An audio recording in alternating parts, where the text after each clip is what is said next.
Yeah. All sports, all plays. All sports, all plays. 365, we making a plays. You talking the game, get you through the days. We're high in the court, the dime in the lane. Variety, topics, living the same. All presentation, sports information. In the airways, taking the nation. All sport, all plays, they working your faces. Grace at the field, so tie the laces. All sports, all plays.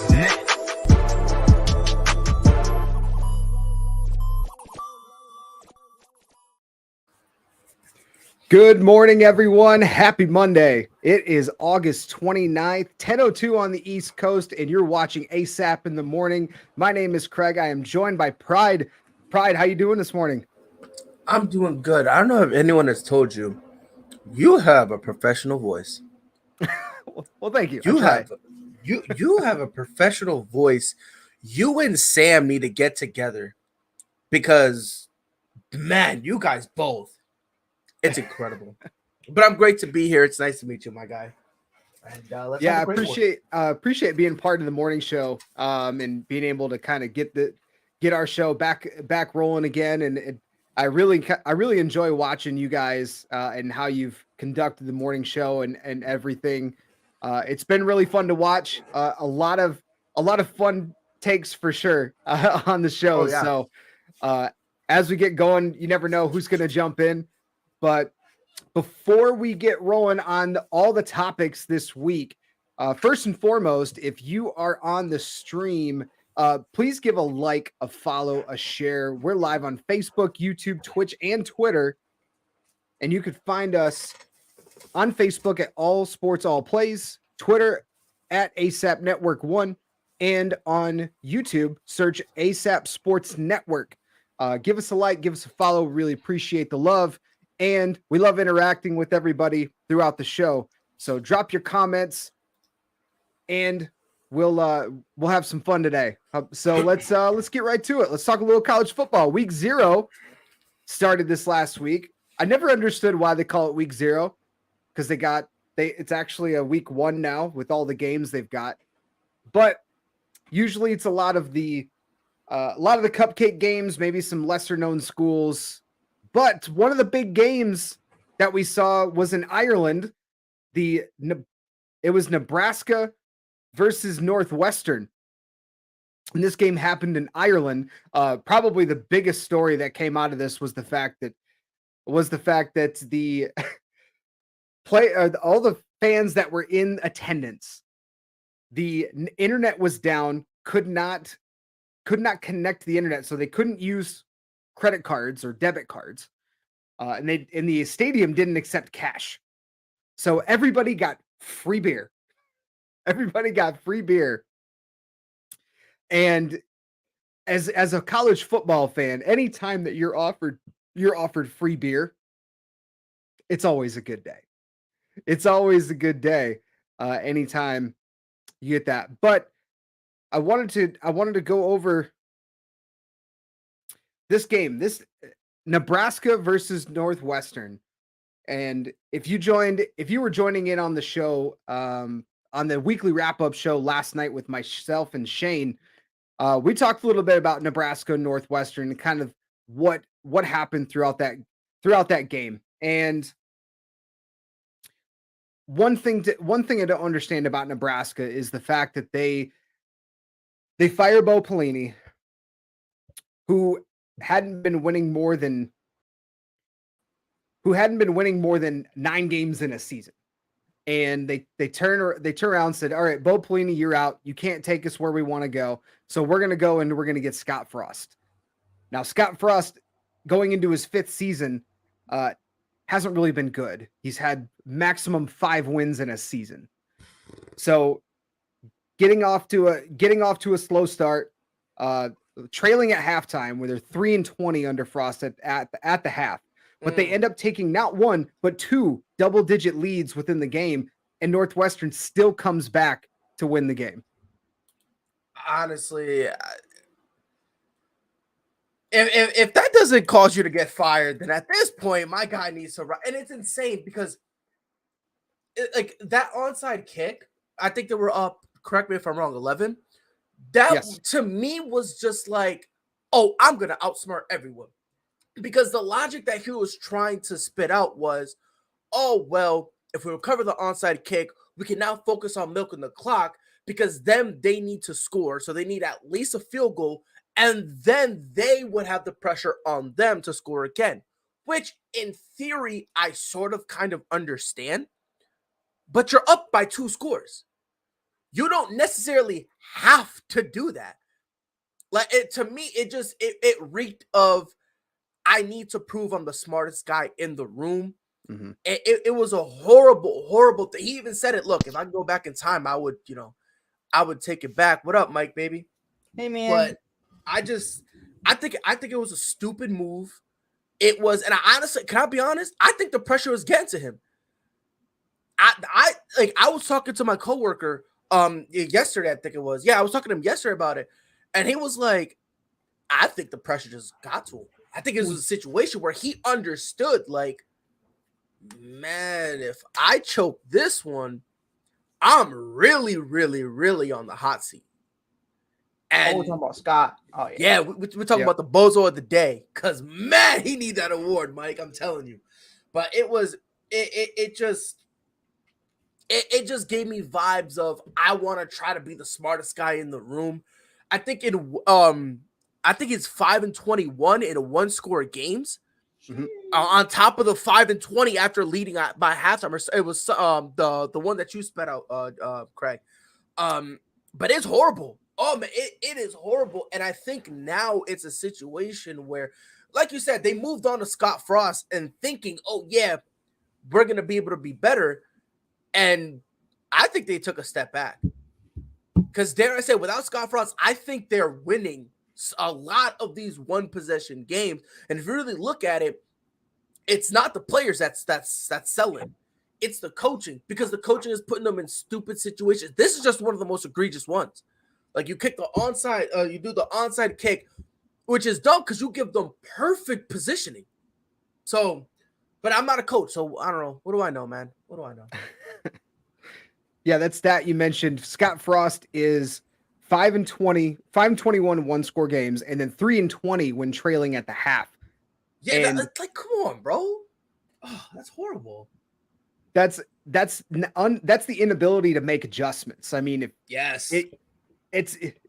3-20 at the half, 5-21 in 1-score games, you've shown that you're just like, no, this is the style I want to play, and I really believe we can win, and it's not working, and you're just so stubborn that you're not going to make any adjustments to try to win. And you can throw out any kind of theories that you want, but his success that he had at UCF, he played a certain style. He felt that taking that to Nebraska was still going to be a recipe for success. He does just that, but then I think gets a real rude awakening when Big Ten football, unless you have elite type of athletes, those styles of plays aren't going to work. He tried doing something similar to what Rich Rodriguez was doing at Michigan, having more of a wide open spread type offense. Mm-hmm. And very clearly, without the right elite type of talent, it's not going to work. And I think he just has been failing to make those adjustments, not only on the field, but off the field in recruiting and your coaching staff. And clearly there's some things there that they need to change as a program. They need to change it all. He calls plays how I play Madden. I'm not joking. I'm being so serious. Like I was in a little Madden league with some of my friends. Dude, I would quit. Swear to God. I'm talking about, it was horrible. That's how he calls them. And to your point, Craig, it's almost like when he left UCF, he thought, oh yeah, I brought my whole roster with me. And it's like, I think that's a part of it too, though, is you look at those kind of conversations to where, you know, a scheme looks great when you have X, Y, and Z there with you. But when you leave, it's going to be a conversation of, okay, what's it going to look like? What's the formula now when X, Y, and Z is J, K, and L? Like that's not at all how it's going to pan out. That's not how it's going to work. So I think sometimes, you know, you have guys, and I've said it time and time again, you know, we revert back to the NFL pride. Me and you talked about it all the time. Matt Nagy was calling plays for Mitchell Trubisky like he had Tyreek Hill and Travis Kelce out there like in KC. But That's not the situation. You have to be able to adjust your scheme to the guys that you have, not the same scheme no matter what guys you have. And that's when there's a problem. Mm-hmm. What's up, Dustin? Not much. You? I don't know Living what my that best was. life. I don't know what that was, Dustin, but I didn't like it. What? What's up, man? I'm tired, dude. I'm on late nights. I was like, what the fuck? I mean, he's got to be fired, right? He's fired by midseason. Right? Yeah, Like, I would say he has so. to be at this point. I would say He so. should But have never been retained after last year. yeah, that's where I was gonna go with it. It's just like it kind of was what it was. The writing was on the walls to start the season. And the biggest thing with him is I kind of compare him to what Luke Fickell's doing right now at Cincinnati when he was at UCF, where you're at UCF and you're such a dominant program in a mediocre conference that really has maybe one or two teams that are going to compete with you throughout the year. And yet you try to bring that style that you had at UCF into the Big Ten, knowing that it's a much more physical league, knowing that you're going to have to adjust the style that you play. And now in his 5th year, he has refused to adjust to the way his style of football is. The UCF style is not going to work in the Big Ten. Hey, Craig, I did want to say though, big shout out to my dog Ryan Helinski. Everybody I was telling about, Pride knows. I put it in the chat. When did I put it in the chat, Pride? Probably like May. I was like, yo, I just met this kid, Ryan Helinski, at the Sky game. Good kid. Think he's gonna be QB1 this year. No one liked my comment. No one said nothing. Oh, my dog threw over 300 yards yesterday. My dog won a title in Ireland, baby, the motherland. I don't want to hear it. Motherland. I don't love want to it. hear it. I don't want to hear it. Ryan Helinski winning the ship, winning a Heisman. Let's do it. And I'll be honest, Dustin, real quick. I don't think he gets fired this year or in the middle of the year. Only because you might as well just ride out with him. You know, I would rather ride out and see if we can go get someone afterwards. You know, like, because the thing is, like, if you fire him mid-season, well, first of all, let's just get it out the way. Nebraska ain't doing nothing. So, and it's a kind of a mixture between the only thing they're doing is they're winning the college football transfer portal. That's it. But then they have a terrible head coach that can't do anything with it. Right. So it's a situation where, like, me personally, I'm not firing him this year. I'm gonna wait. Like, after the last game of the year, I'm looking at him and be like, you're fired, right? Like, you're gone, right? Like, I'm gonna be nice. I'm gonna give you your notice because I'm gonna help you. I'll help you move your stuff. But as soon as it finishes, yeah, you're gone, kid. Like, I'm putting you gone, bro. Sorry. Like, I'm not even saying sorry. I'm not saying sorry to him. He owed me an apology. I'm gonna need some of that money back. 5-21. 5-21 with a straight face. Ah, man, that's rough. And Dustin said it. His coaching style, you can't bring it to the Big Ten and look at Nebraska and think, oh yeah, we'll be good. Dude, that's delusion. And Craig, you said it earlier, bro. Like, he's not going with it. He's not evolving, you know? Like, his coaching style is the same. Look at PJ Fleck when he came to the Big Ten from Central Michigan. His first year in the Big Ten, he struggled because he tried to bring that Central Michigan style. Next year, he adjusted and look at what he's done since. Yeah. The only thing I got to correct you on, it's Western Michigan because that's where I graduated from. Western Michigan. I'm just kidding. But he tried to bring that style from like a mid-major type of conference to the Big Ten, found out within 1 year that I can't coach this way here. Next year, he was a double-digit winning coach. Because he changed. Frankie, you're a loser. Nah, because he said him and I were supposed to play Call of Duty yesterday. Frankie's a bot.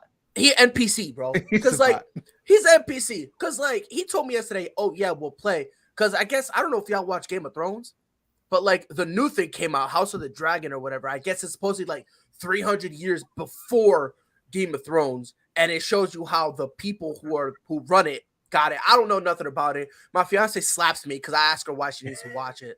Like, because she was like, oh my God, 7:43 on the dot. You need to take the kids. I'm like, 7:43?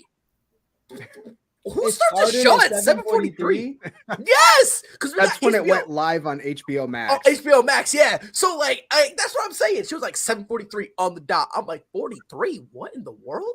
I'm like, it's weird, man. Weirdos. But nah, bro, I'm upset with you, Frankie. You owe me an apology. You know who else owes an apology? Scott Frost, because God, he is an embarrassment at this point, bro. We gotta get him out of here, bro. Yeah, so think about this. He started his first season was 4-8. Then he took a slight step forward at 5-7. Yep. And then we had the 2020 year. But since like he hasn't had more than 5 wins, he's 15-30 lifetime at Nebraska. And that's not even like considered the hard part of the Big Ten. Even if you're mediocre, you should be, if mediocre coach, you should be able to at least compete, maybe not with Wisconsin, but to get second or third in the Big Ten West. And they're not even doing that. The thing is, 9 wins should not be out of the question.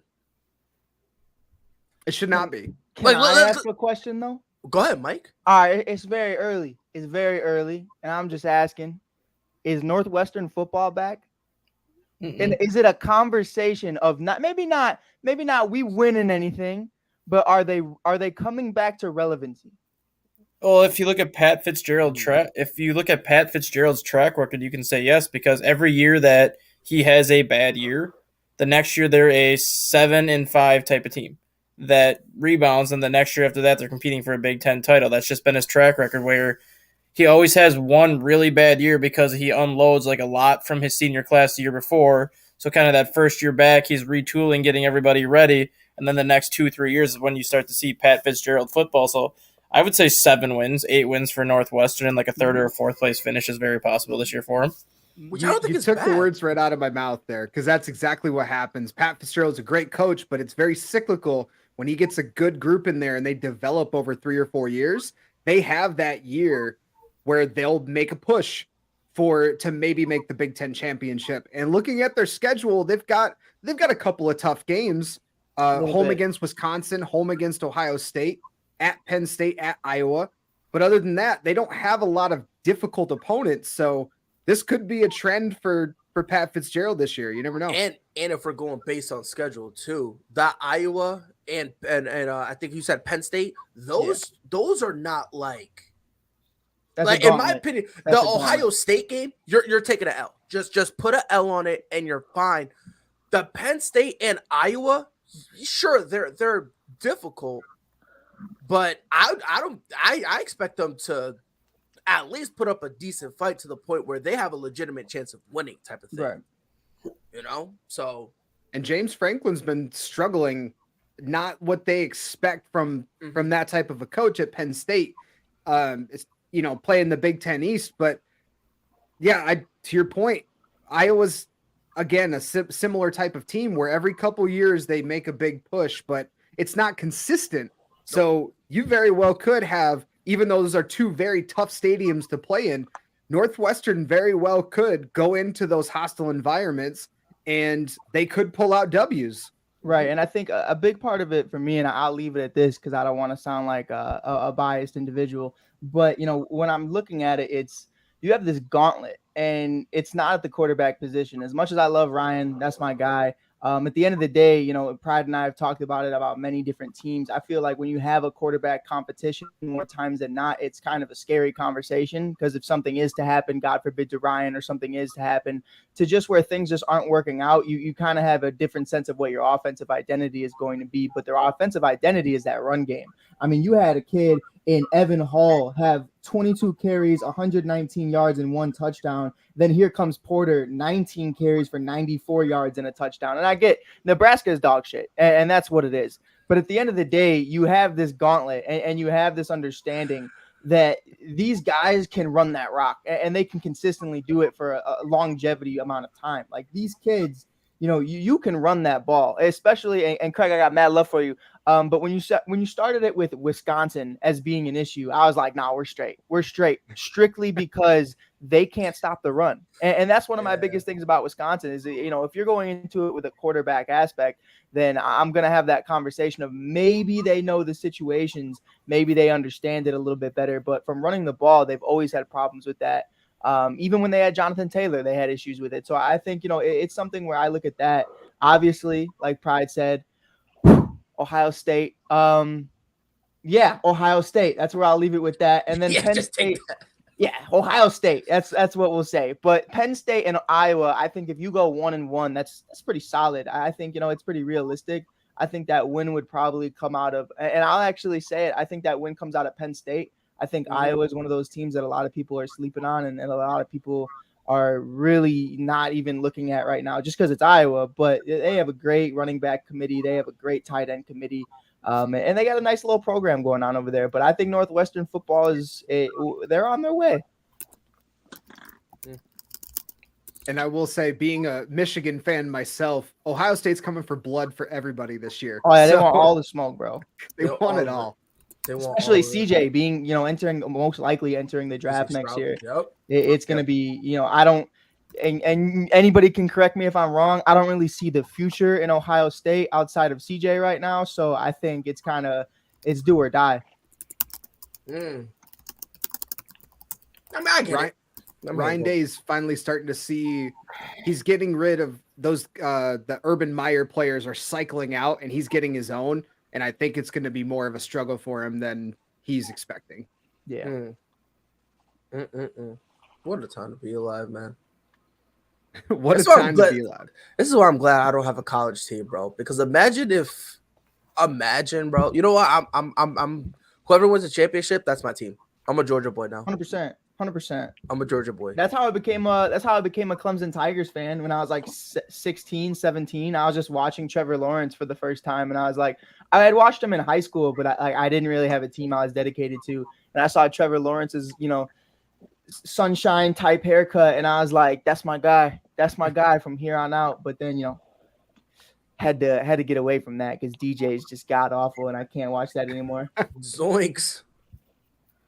Frankie! Oh no, this is when feelings are hurt and people are banned. Oh no. Nah, Mike. What's going on, y'all? Frankie, is there something you would like to say to me? Yes, I came to publicly apologize to Pride for falling asleep on him yesterday. Listen. I was by my phone the whole night waiting for this man. Dude, it's I the know, whole night. bro. I felt so bad. So I'm watching House of the Dragon, and it's getting late, and I switched my room around with my wife last night, or before the show started, and it took literally 4 hours.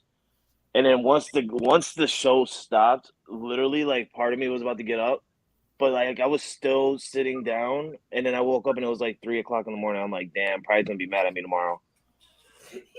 All of a sudden it was 3 o'clock in the morning. I didn't even know all that. the George Lopez intros playing on the TV. He's just like, oh man, straight up. He's like, where am I, bro? I woke up. I'm looking at paid programs on the TV and stuff. I'm like, what's going on? I'm like, should I message Pride at 3 in the morning? I don't want his wife being like, who the hell is writing you this early? The thing is, if she would, I'd be like, don't worry about it. I would honestly be setting myself up. Stop it. I'd be messing with her, be like, don't worry about it. You would not say that. You'd be I would. I would immediately say I'm joking right after showing the messages, but the point remains, I would in that moment say that. You owe me, Frankie. What is this little spit curl I got going on? I got you, bro. We're gonna go after the show. We're gonna go and snipe some heads off. All right, bet. I was a full on, like Mike said, I was a full on bot last night. Ooh. Hell no. Don't hype him up. Don't hype him up. We don't want to get him going. I'm reading the story right now. I don't want him. He's doing that because you're saying you don't want him because you're scared of getting heartbroken. I'll tell you what. You know why I don't want him? Why? Because I have made so many friends in the minors, and they've all been on my podcast, and we're gonna have to trade every single one of them. So for the sake of Mike on the mic, I don't want him. No, I don't think you'd have to trade all the minors. No. All of them. No, all of them. No, you wouldn't. Craig, take care of the show before I go crazy. No, dude, doesn't he have 1 or 2 more years left? All of them. He's a free agent after next year, so you're not gonna have to trade nearly as much to get him because of that reason. Exactly, you're not gonna have to. Now you might have to trade 1 or 2 of them, sure, but all of them. I'll trade all of them. Somebody's going to trade almost their whole farm for Shohei. if he becomes available. I don't think so, though. Oh, the only reason why I say I don't think so is trade all just of them? because his contract is on the verge of expiring. Yeah. Now, if the owner said he wanted to sell and this was 2 years ago, then you might as well just give a portion of the ownership to the Angels at that point. Craig, That's sir, what- as host of this show, I would like to ask permission to freely speak for 5 seconds. And if No, I 5 am seconds. not granted access, that's perfectly fine. But if I am, it's only PG-13. It's not that bad, I promise. You got Go five? for it. He's Bro, I'll giving tell you what, permission. I'll give that man number 17 right now and tell Chris Bryant to lick my nuts from the back and retire number 17 for Shohei Ohtani. That's perfectly fine. That's not Hey, PG-13, Mike. That's pretty PG-13 to yo. me. Nowadays it is. Yeah, it's pretty decent to me. I would give that man number 17 right now. Chris Bryant can kick rocks. Go die in the Rockies organization. See, like that punt? Well, I mean, he is You performing. like I like that that. punt? Kick That was rocks. good. You feel me? I like that You one. feel me? He is doo-doo in the butt, as the children would say. Some people but- call me Langston Houston, but There's a lot more to that story too, Mike. Okay, explain. Shohei and Seiya share the same agent. They are also the agent for that top-ranked Japanese pitcher right now that's going to hit the market this offseason. So if Shohei goes to Chicago, he's going to lure that pitcher to Chicago with him. I'll tell you what. Call this Tokyo Drift. I'll be that country white boy in that movie. We can do this. We can have all of Japan in here. It's going to be a beautiful thing, baby. What was that white boy's name in Fast and the Furious, Frankie? His name was Luke Boswell. Luke Boswell. I'm Luke Boswell in this hoe. Sean Boswell. Sean Boswell, not Luke. Sean. Look, I'll be honest. Sean with a W. I don't think he Sean with a ends W. up. I don't think he ends up in Chicago. Boston. No, I'm kidding. Sorry. No. We got too much racial hate for anybody. We got no. Wait, listen, bro. If we embrace David Ortiz, we're gonna embrace Shohei Ohtani. There's just no debate at that point. I don't know, Let's bro. just keep Y'all caught some flack in recent years. I don't think anybody wants to mess with y'all. No. Trust me. That's why I moved, bro. Listen, the fan base is as toxic as they come, bro. It's as toxic as they. Justin made the show go off the rails, bro. This is a whole different conversation. I will say one of the things when that news came out that the Angels were the owners thinking about selling. Right. You know, all the Angels fan base like praise the universe. You know, fact the that- Angels praised it. You know, Mike Trout did a backflip with his back spasms. He didn't care. He did a backflip, caught a spasm, landed down, dislocated his He shoulder. was He's like, out. worth it. He's I like, think worth it. He's like, Worth it. I think the only way that Shohei gets traded is say hypothetically Chicago Cubs, right? Right. Hypothetically, he goes to the Cubs. They're gonna have to have a record deal put in place Yes. Right. as soon as that happens. So if one happens, expect the next. Well, if Right I'm not after. mistaken, That was the problem the first I time. think because Dustin, I pulled up. I pulled up. I don't know if it's the same guy, but I pulled up a story from it.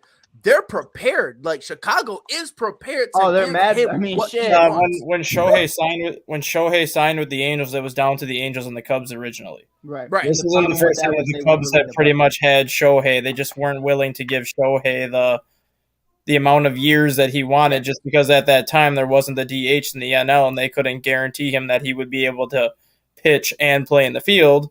But now that they have the DH, now it's not a problem. They're willing to give Shohei 400 plus. It made me laugh though, because I remember Craig. We were sitting here and we were having this conversation. It's probably like what 2017, 2018 about Shohei, and I followed the kid for a long time, so I was like, nah, like this needs to happen. Like I've never seen something like this. And then here comes Theo Epstein telling me, well, you know, we don't really believe in the $400 million deal for over 10 years, so we're just gonna re-sign the core. And then, you know, flash forward a few years, the core Trade the is whole core gone. away. And we're coming back on the Shohei conversation. I'm like, you should have listened to 15-year-old Mike Hughes. That's fucking nuts. But, you know, it's not. I don't get paid to say things, so it is what it is. I mean, the thing for me though is for Shout out, Theo. Shohei, it really comes down to because here's the thing.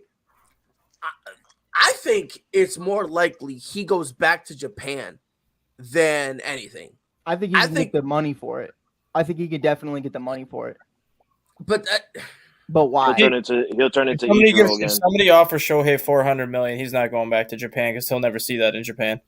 But that's the thing. Does he even care to see it in Japan? Because in Japan, he's uber marketable. So like he's basically making that money still. The only difference is instead of it, he's just getting it based on his marketability.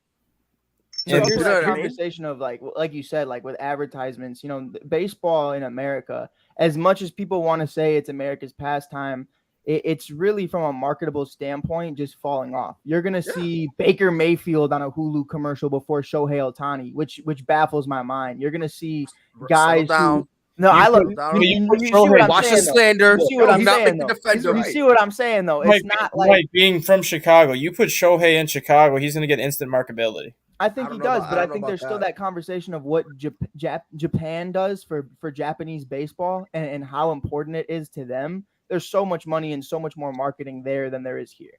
And that's what it is. So maybe $400 million isn't the guarantee in Japan, but how much money is he going to make off of other things there? Right. Yeah, and So- what Because that's the Mike's hometown referring- kid. Yeah, what Mike's referring to is not necessarily just in Chicago. Like, think about this. Like, Mike Trout spoke when he came up, and he's as a generational player. Most people in America didn't know much about him, and that's what he's referring to as the national Yeah. Right. marketability. And it's just not there for Major League Baseball players, unfortunately. It is when you get a commercial, though, because Mike Trout now makes $35 million a year off of freaking body armor. Yeah, but 100%. But that's because of due to years and years of him, putting himself out there. And I think that's the problem with Shohei is when you look at Shohei, we're gonna have to offer him the years and the amount of deal that he wants, despite the money. But you're looking at a guy who's 28 years old. He doesn't have time like Mike Trout did to build that resume. He's a kid who's already in his prime, and I'm not gonna sit here and say that it's going to be short-lived, but I think, we've had this conversation. It's a different conversation, but somebody asked me if I think Shohei could be one of the greatest of all time. And I said, if he would have came into this league at the age of 21, doing what he's doing now, I think that's a conversation. But to be 28, you don't know what the next 4 years are going to look like for a guy who throws 90 plus as a starter. And then, it takes 400 plus at bats a year and plays in the outfield. Like, that's a conversation to where at some point he's going to become a normal guy. And I'm not trying to sit here and say that's happening soon, but it's a conversation to where you're not going to be able to market that 10 years from now. I promise you it's not going to go down that way. Yeah. And and that's kind of like the awkward part about Shohei is because like Mike said, he's 28, right? He spent most of his time in Japan. So it really comes down to a situation Which is fine. But there's a reason for that, though. If you look at how Japan baseball is, when you become a professional athlete in Japan, you're not allowed to leave Japan for at least 7 years. So even if you start playing at 18, you can't leave until you're 25. Right, but I'm not blaming him for that. It's not a knock or anything. It's just I know, the but reality of it. Everyone says says like that argument that he's 28 years old. It's like, yeah, but it's not like he's 28 on the American circuit. He's technically like a 24, 25-year-old on the American circuit. Not really, though. But based on experience in the MLB, sure. Yeah. But he's still a 28-year-old Right. who's already had He is, injuries. but then you got to who's look at too. Japan plays less games. 40 less games a year they play in Japan, so that adds up to being relatively 3 years less than what he actually has in terms of overall experience. And how many games has he already missed? Well, a lot because of Tommy John, but take that away, he's been healthy because you they've can't been take able that to. away. You can't take that away because he. Well, no. But That's why he stayed healthy in Japan, though, because he had the less games to pitch in. They had more time off between starts than what they have in the major leagues, and that's kind of why I think if you bring him into Chicago, they're not going to use him as a starter every 5 days. I think they use him as a starter, but I think it might be more of a 6 or a 7 day rotation for him just to preserve him as long as they can. Why do all that when he could just go back to Japan? Because he already has a 7-year resume in Japan. Because here's the thing: if I'm Ohtani, so you're gonna basically play me less. I might as well go back to Japan. Go back to if I'm Ohtani, I miss home. That kid on the Yankees just went back to Japan, didn't he? Tanaka. Yeah. Masahiro Tanaka. Yeah, he went back. He went back like 2 years ago. Yeah, he was there though. Like he was low key. Yeah. He wasn't great, but it was. He wasn't bad either. You could say the same for Ichiro also. Yeah. But the one thing that I think Ohtani will wait on is I think he wants to play for a World Series. or at I least don't think try to make the playoffs with somebody before he goes I back don't to really Japan. think so, just No, though, to- yeah, because- you can't tell me that when he signed with the Angels. No, Okay, and that was what I was no gonna way. say is- No Well, way. did reason anybody he expect the signed- Angels to be? Did anybody expect the Angels to be as bad as they have been the last Yes. couple years with the deals they've made? Yes, because they've been doing this ever since they got Mike Trout. This isn't the first time it happened. If this was the first time it happened, all right, cool, it happened. This is what, the 100th time? I just Let's be fair I just here. want one player in their top 30 of all prospects in the MLB to be to the Angels, because you can't be this bad for so long and then tell me that you And don't have have nothing. 5 guys in the top 100. Like that's a problem. I No, don't know they who made- your drafting scouts are. I don't know who your Dude, they made analysis Albert guys Mike. are. Pujols. They made Mike, Albert the Detroit Pujols. Tigers would like a word with you. 100% they would. 100% they would. And I know there's still a hurt about Javi too, so they can keep him. Oh, but- Oh my I god! was I don't even want to bored. get started about him. Hey, Dude, don't I forget was though, bored. Javi's leading the team in home runs at a whopping 11. And I double love up the Bayock. next person. Hey, in I'm giving third, too. Javi a 1-year mulligan, just like I give everybody a 1-year Yeah. mulligan that goes from one league to the other league. I've been You giving can say the same I've been thing with giving Javi Francisco a Lindor 1-year too. mulligan for the last 5 years. Come all right, 5 years, relax. Now you're Mike, disrespecting. Now you're disrespecting. Mike, if you look at the Cubs core that they got rid of, who was the only player in that core that got better every single year from 2016? Anthony It was Baez. Javier Baez. Baez, He was the respect only him. one that got better every single year Anthony from that World Rizzo. Series title. Yeah, but Matter you of look fact, at 1 year of good and then 1 year of bad and then 1 year of good and then It wasn't 1 year It's good. not like It that. wasn't This 1 is year the worst good. year he's had. Yeah, You it guys was don't pretty wanna bad. get on This him was for pretty 1 bad. year. 2016, he was on a part-time role until the second half of the season, still finished with 14 home runs and hit like a 270. Educate him. Don't 2017, educate me. I already know. 2017 he had 25 home runs. 2018 he finished runner-up in the MVP voting. Go ahead. 2019 he was actually putting up better numbers than his MVP caliber season until he got hurt and had to miss the final weeks of the Let him season. He's looking all this up at Wikipedia. I'm looking at you right now. You're a clown. No, And then no, Hey, you gotta, right, you gotta because- do your research to prepare. And then 2020 is when he had his big downfall because they took the video aspect away from him looking between at bats as to what he did right and what he did wrong, and it's kind of been a tailspin ever since. But I'm willing to give him a mulligan going from Chicago to Detroit, much like I gave Francisco Lindor the same mulligan when he saw how much he struggled that first year with the Mets and knowing the type of hitter he always was with Cleveland. I ain't If giving we're him going by nothing. that logic, Chris Bryant's a bum. I mean, technically speaking. If we're gonna go by that logic, Anthony Rizzo a trash can. Listen, but Stop. he's winning a World Series, so I don't even care. Who's winning a World Series? Who? He already Who? won a World Frankie Series. He told already me won a so. World Series. Who? He already Who's won winning? a Who's World winning another Series. World Series? Frankie Who? told me so. Pride, relax.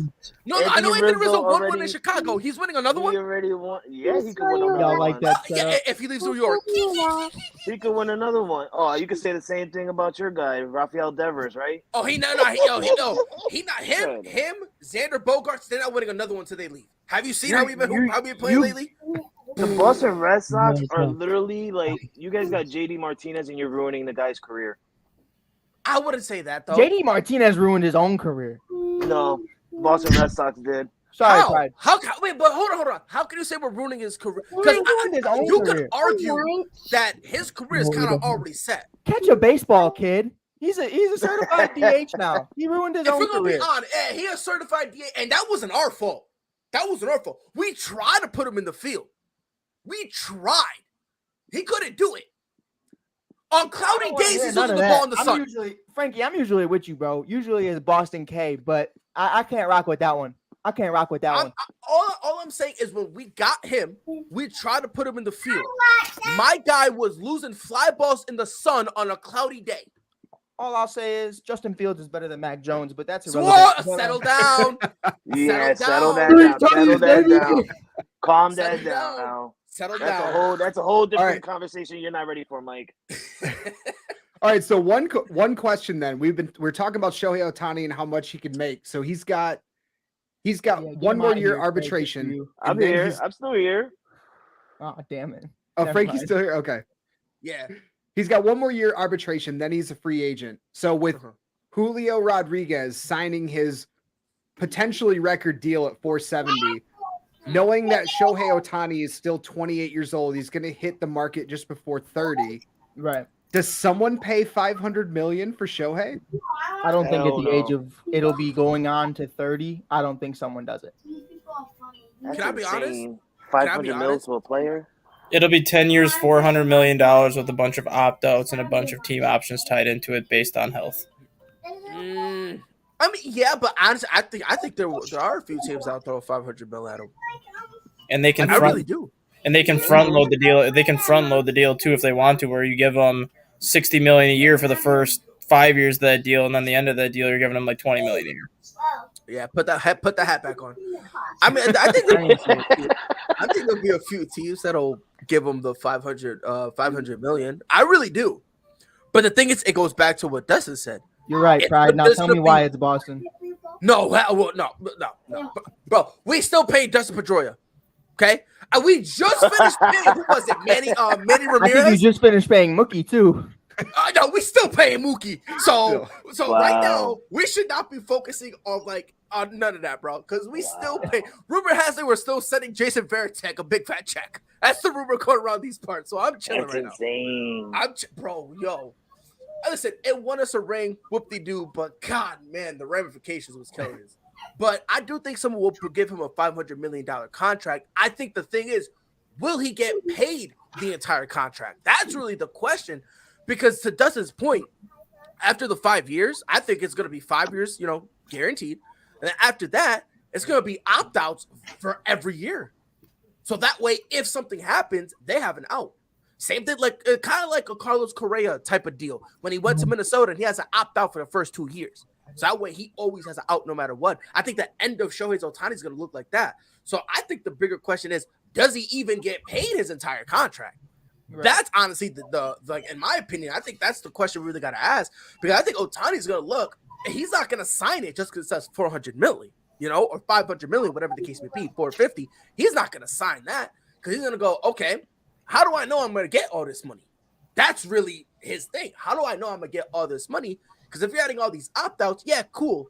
400, 500 mil sounds cute and all, but I'm not going to see any of it if by year 6, that's why I think the contract is going to be very similar to Max Scherzer into where the early years is where you're going to make the most money. And outside of usually you have these back end deals to where, okay, later on you're going to make the most, like Jason Hayward, who's literally robbing the Chicago Cubs and all of baseball. But that's neither. Shout out to Mike on Facebook. Oh yeah. I had to throw that out there, but, it's a conversation to where I think, Ohtani could be making 45, 50 million a year. And I think that's something right now to where, the first 4 or 5 years, I don't think anybody's going to say anything. I think everybody's going to be completely content with it. And I think it's not going to be a problem. Now, going into years 6 through 10, like Dustin's suggesting, I think that's when you're starting to see, okay, well, here, we gave you the first couple $100 million, but we're going to part ways and maybe reconstruct a deal. We're going to cut it. Then we're going to reconstruct a new deal for what your value currently sits at. Right now, the contract is going to be what you're worth right now. And then 6 years from now, it'll be, okay, now this is what we think the next 4 years could probably look like. You're not pitching the same. You're a reliever, or, you're not taking as many at-bats, or let's say you had a couple injuries. That's when you're going to start to see the difference. And I think any team's willing to do it. I really do. And, we're having that conversation about the Mets and about, I know Frankie's going to hate that. But I think, the Mets are, potentially losing Jacob deGrom at the end of the year. If Jake wants to go, we'll send him in. I would send him to Los Angeles. I wouldn't hate that. I would love that. Do it. Go for it. If DeGrom wants to leave and you replace him with Shohei Ohtani, who's mad? Me. You're definitely. Die mad. I'm mad.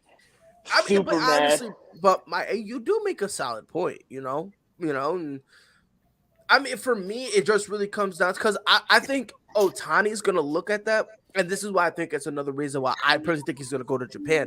He's more likely to go to Japan, get a 5-6 year deal where they pay him whatever he wants, and then he can make his endorsements rather than stay here, sign a 10-year deal, only to really play 4 years, 5 years of it. And I think Dustin hit it on the head, not to cut you off with it, but Dustin hit it on the head about having shorter seasons. That longevity can keep him doing what he's doing right now. I think when you're playing 162 game seasons with a preseason added to it, we're not going to talk about the Angels, but likely with his new team potentially being a playoff team is a conversation. You're looking at a 200 game regular season as opposed to like 130 in Japan. Exactly. And I think that's one of the biggest conversations right now. Now, I also want to say I do apologize to my group chat. At the beginning of the year, I said the Angels were going to be better than the Brewers, but I died on that hill because of my hate for Wisconsin. So I want to. Well, not only that, Mike, the Angels started off on fire this year. I was rocking with that too. At the first 13 games, bro. First 13, I was like, I told y'all so. The first 13 games, I'm at Jason McLovin. Anthony Rendon decided to die, and then Joe Madden decided he was just done coaching baseball, which never liked Joe. So, speaking of Anthony Rendon, in 2 years, that's going to be the worst contract in baseball. Nope, it's still going to be Hayward. It's still going to be Hayward. No. Is it Hayward going to be gone? Hayward will be gone next year, but when you're looking, his contract will be the worst at the time, but Hayward's contract's still going to be worse than Rendon's by the time it's all. No, because at the bare minimum, y'all let go of Hayward, so you act like the bare minimum. Yeah, but at least Rendon produced somewhat before he got hurt. Hayward didn't even produce besides talking for 15 minutes on a rain delay. Damn, is my hairline going? God, yeah. Join the to club, put that bro. in perspective, Rendon is Join the making an club. average of $35 million right now. Right. Yeah, Rendon. I don't even know what Hayward is. I love 'cause he's not in the Rendon, top though, 10. man. No, Rendon Hayward's like Hayward. 23, 24. When you guys talk Jason about Hayward, Hayward. I'm thinking about Gordon Hayward. Gordon Hayward. Another man with no ankles, but that's a different conversation. Yo, I saw it live. Whoa, that was horrible. That was nasty. Oh, and honestly, I almost threw up. The only time I ever threw up watching the game was watching Paul George. Facts. No, the guy from Louisville in the Elite Eight a couple of years Kevin ago. Ware? Yeah. Nah, Yeah, Kevin Ware didn't Kevin get it. Ware. Kevin That was Ware nasty. on Easter, right? It was Kevin on Ware was Easter. bad. Yeah, That dudes was on the horrible. sideline said they felt like a little mist of blood on them, and I was like, settle down. Whoever's making this, settle down. I don't think Ohtani should sign that deal because realistically, we've seen baseball players sign that much of an extension, and like Pride and Dustin and Mike said, those players don't end up finishing that contract. I mean, look at the San Diego guy Tatis, who just signed that 15-year contract. Now the man's already suspended 80 games, So disrespectful. missing like a year and a half or basically a full year if you really look at it. My ring. So like. He's I don't missed think more. Ohtani- He's missed more games than he's played since he signed that contract. That's Exactly, insane how you just so- said that guy, Tatis. I don't think Ohtani should sign that deal. Like Mike said, Ohtani should look towards the future. Sign with a team that can potentially get you a World Series, which what every Japan player wants is a I World didn't Series, say so that. they can end up. You said that. You kind of said that. No, that you was kind Dustin. of said that. No, that was that's why I Dustin said I think he Yeah, does. I Dustin. don't think he goes back to Japan right away because I think My he bad. wants to at least have Wrong white guy. one more run with a team that can at least get him there. Damn it. So yeah, I can That's the see main it. reason why he signed with the Angels, because they had Mike Trout, because they were going to go out and get Anthony Rendon, and because everyone expected the Angels to be one of the top teams in the American League when they made these signings, and it never happened.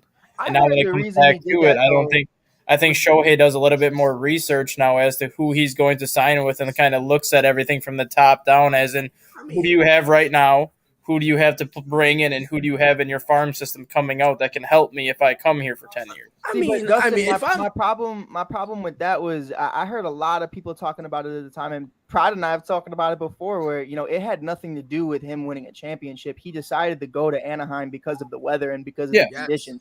He didn't want to go to the Chicago Cubs, who were number 2. The Cubs were in a far better state. They just won a championship. They literally had just won a championship the year before, and you're telling me that you weren't down to play with Rizzo, Bryant, Baez, and Lester, and Hendricks, and Arrieta, and all those guys, but you and even you, Darvish, who was becoming into the fold, but you were definitely willing to go play with Mike Trout, and let's say it's a maybe.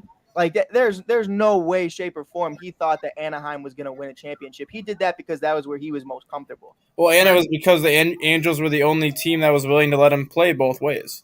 100%. Cubs weren't willing to let him play both ways because that was the big deciding factor too. Right, He but that's wanted to play what I'm both saying ways. though. The championship aspect of it, I don't think was there. I don't Right. think it ever was there. Not only that, because again, do you really think? And I'm not trying to knock the Cubs or whatever like that, But No, do go you ahead, think? Frankie, go ahead, say something. No, Say no, something. no, Go no, ahead, no, no. Frankie. No, Frankie, I go know, ahead, no. please say No, something, I'm more- Frankie. Frankie, no, please, to God, say something, please. the The way guy who Frankie has 5 Cubs players on his roster right now, fiending for a Cubs player at every trade deadline, Please say something, Frankie. Please. No, I'm not trying to. Let him say Scott it. Efros, Gleiber Listen. Torres, Anthony Rizzo, Scott Efros. Let's go on. Aroldis Chapman. We can keep doing this. Listen. Relax. I'm not trying to knock How's your team. Montgomery All I on was St. gonna Louis say, right now? 0.35 ERA. That's crazy. How's Joey Gallo? How's Frankie Montas? Zoinks. Zoinks, Oh looking as my good as God. Oakland. Zoinks. Oh. Anyways, Craig, you can go ahead and carry on with the show. Frankie's comment is not. I'm going not to last. knocking your team. Nah, Damn, Frankie was. I Mike. could tell by how he's talking, he was not gonna knock your team, bro. I could tell. I'm Like, knock he your was team. When he But if said, you really- "Did but you if you really really- but if think?" you I really was wanna- like, "This is it." But This if is you really over. want to go there, thank you for all those Chicago Cubs players because they swept your team early in the season. So thank you. Keep your Oh mouth shut, sit no, in the corner. you swept a minor So- league team. Oh my So, goodness. now, You're 3 now for you're, 13 yeah, I since forgot the you're trade a minor deadline, league. All right. Let's not forget Mike was crying about losing his best players during the trade 3 deadline, for and 13 afterwards since he's the like, trade "Oh, deadline, sir." we kept them. Oh, We still got no, a chance." listen. I'm gonna defend Mike on that because them keeping Contreras is weird.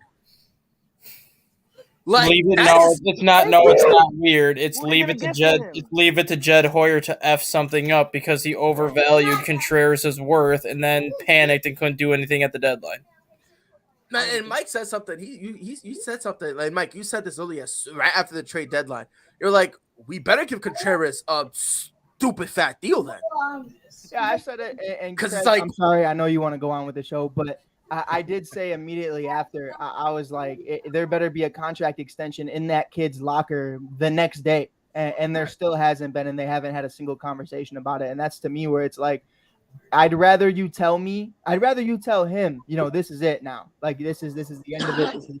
We're literally having 2 last dances for Wilson Contreras in the same season. And I was at the game right before the trade deadline. Everybody said his farewells. People were crying. Nobody cared about Ian Happ, which I felt bad for. But it was something to where now we're gonna have to have that same conversation all over again in the middle of September because we still don't know what his future lies. And that's where it's like, come on, bro. That's my TED talk. No, but I'm not. I wasn't gonna. Knock Oh your team, my Mike. God! This is what I was guy. gonna say. This What is do you what I was want? gonna say. Listen, I'm trying to be more respectful and stuff. You guys, you yelled at me and everything like that. Now you trying to come at me. I could be a full Go asshole. ahead. But listen, Say it. you really think that when the Cubs won the World Series and then they would have got, they would have got Ohtani, and looking at it, the Cubs ended up trading away all those people that you named that Ohtani could have teamed with. You still think Ohtani would have been still in that situation with the Cubs, or you think he would have forced a trade away? The same time that the Cubs traded all those players If away. we're talking about 2017, which Dustin I think was the year that didn't Ohtani come in 2017 or Yeah. 2018? Yeah.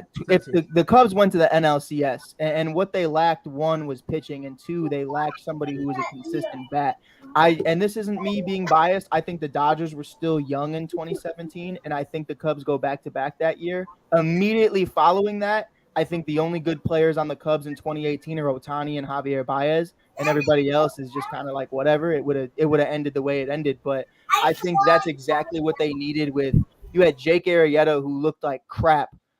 You had let's even go through it. We had John Lackey, who fell apart. We had Addison Russell, who decided to be Craig, again, a piece of shit human being in Addison Russell, who was abusing his family members and abusing their mentals and physically being abusive. And you have him getting cut from the team and all these other things with Miguel Montero throwing a bottle at Jake Arrieta and all this other crazy stuff.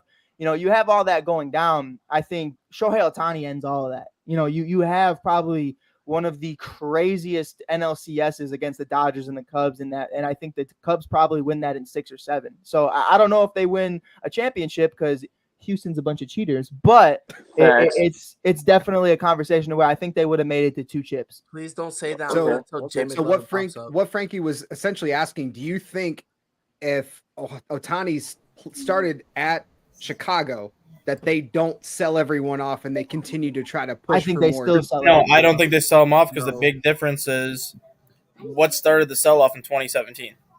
They acquired Jose Quintana because they didn't have enough starting pitching. You bring in Shohei, you don't need to trade for a starter. So now you're not giving away Dylan Cease. Now you're not giving away Eloy, and that doesn't trickle down from 17, 18, 19 into 20. Right. Now you're keeping more of those pieces. I'm not saying they'd keep all of them. I do think like Eloy would have been traded just because of the outfield logjam they have, and I think some of those other pieces would have been traded. But they don't trade away Dylan Cease. They don't trade away a lot of the pieces they have traded if they get Shohei, because Shohei would have been that void that Jose Quintana was supposed to be. Right. But I still think they would have been asked at this point in time. Listen, I mean, sure. Thank you for yeah. Anthony Rizzo. I mean, I think maybe they're still bad around this time because, you know, every team, when you become like a championship team, you have that window, right? Yeah, it's about 4 or 5 years after the window. Right. 6 But years, that's so. the thing. Like about Not if now, you're the Astros. to be honest, about now is when they would have start selling guys. Yeah, that's when I And then think when this they're would selling have guys, been- you know who would be one of the guys they're selling? Ohtani. Exactly. I think So it's the it same would- situation. Like I think Yeah. the Right. amount of lived time for Shohei on the Angels would be the same as the Cubs. And I To think be a big honest, part yeah. of that is just because and Dustin kind of hit on it, but I do think, you know, Theo was going to mess it up. Theo's problem, and Pride can attest to it too, is valuing prospects. Theo will throw all of them out the door for a guy who had one great season. And that's the problem with Theo. That's always been the problem with Theo. And I think at the end of the day, you know, they weren't going to pay Javier Baez over $400 million. They weren't going to pay KB over 400. So I think that's the conversation at the end of the day. I do think Rizzo, you know, does probably stay if they do contend a little bit more than they did. But I think at the end of the day, they were going to mess it up no matter what. Right. Yeah, the only thing is when the mess up takes place. Right. I think it's just a couple years later. Yeah. The biggest knack and the biggest problem that I have with Theo, and I think Boston fans can attest to this, and now Cubs fans, is he's going to go down as a first ballot Hall of Famer whenever his time comes to get voted in. Sure. The biggest issue he had was he was a mastermind when it came to building a championship roster, because he knew exactly how to draft, when to sign those free agents to make your team from the borderline contender to a World Series champion. The biggest issue he had was once he won that championship, he had no idea how to sustain that same kind of success. Dude, And that's always going to be the biggest knock against him, where if he would have been able to sustain that championship level with the way he built it to a championship roster, he would probably have 10 World Series titles under his belt between Chicago and Boston. Because how quickly he changed those franchises around and how easy he made it look in the process. If he would have just known how to sustain a winning franchise after that, or a World Series contending franchise after that, you're looking at a GM that would have had 10 World Series rings just because of the revenues and the amount of prospects and talent he had. Oh, but there's a big question on that you say is if. Stop Frankie, that. you were 5 with the last time I won. Stop that. I was 5, Frankie. Don't talk to me. So what? So I what? was 5. So what? Oh, sorry, I was And 9. that actually. woman in the Chicago's club standings was 103. Who's talking? Some days, dumb yeah. man. Who's talking? Exactly. Who are you? Who Yup. cares? With a bang. Yes, sir. With a banger. Go ahead, Craig. All right, last thing related to baseball, and this was breaking news from last night. The MLBPA is trying to unionize minor league baseball, As they should. and these are a few of the stories that came out last night. Jeff Passan put out a story on ESPN this morning, and I want to read this quote from it, and then I want to hear your guys' thoughts, especially Mike, because you work with a lot of the minor league players in Chicago. Kind of want to hear how you guys think this is going to impact the systems overall. But the quote from this is: the potential unionization of more than 5,000 minor leaguers is the latest action in years-long effort by players who won a $185 million settlement from the league in an unpaid wages class action lawsuit and have received housing from teams and increased pay in recent years. Minor league players whose compensation and benefits are not collectively bargained continue to argue for higher salaries, which for a vast majority range from about $5,000 to $14,000 annually, end quote. I think this is huge news, but it's also got huge ramifications. Yeah. Jeez. I think Need some water? yeah, but you know, I'm not a punk. I'm not a chump. I can take punishment, unlike joke franchises out there. Not saying who they are. So, Yankees. wow, I didn't say nothing. I will say this. Honestly, I'm surprised it took this long. I really am, because like the players have, like the minor leaguers have been screaming for this for like what, 5 years now. Like a lot of these, like right, like a lot of these minor leaguers are going on other podcasts that like have a big following, and they're saying, "Look, I have to go pitch. After that, when I'm supposed to be resting, I gotta go work my full-time job to drive back to the parking lot of the arena, so that I can sleep and be there tomorrow." Like a lot of these stories, it's wild. And if I'm not mistaken, Pride, they still go to, I understand they're in minor leagues and they sign deals and stuff, but they still, going to college, right? Even in a minor league. Some of them are. Some of them are, but even at that, talking with Matt Mervis the other day on my podcast, when he signed with the Cubs as an undrafted free agent, he signed for $20,000. The guy makes $470 a week, and he leads minor league baseball with 100 RBIs and 27 home runs right now. He's worth way more than $400 a week. Way more. He honestly, it like definitely way more. And that's honestly like the sad part about it all, is that even though they deserve it, they themselves were not able to do anything about it. They were just like, and honestly, I hope that with a union, they'll be able to get some of the stuff. Now, I'm not saying pay them $100 million a year, but $100,000 a year. Let's start somewhere with the AAA level. Yeah, that's what I'm saying. Like, can we at least pay them enough? They're able to have a house. Well, that's the problem though, because every AAA player makes a different amount of money, and it's based off of where you're drafted in the draft board. Because like the top prospects that are taken in the first 10 picks are going to typically get $600,000 to $800,000 a year, regardless what level they're playing in. But then you have guys that go in round 20 that are lucky to make $10,000 a year. There needs to be kind of like that set minimum salary for everybody at every level. Like have low A be like a $40,000 minimum, have high A be like 60, have double A be like $80,000 to $100,000 minimum, and then when you get the AAA, have like the $100,000 level minimum. Right, yeah. Even something like that would be nice. Just something where like these guys basically don't gotta sleep in their cars.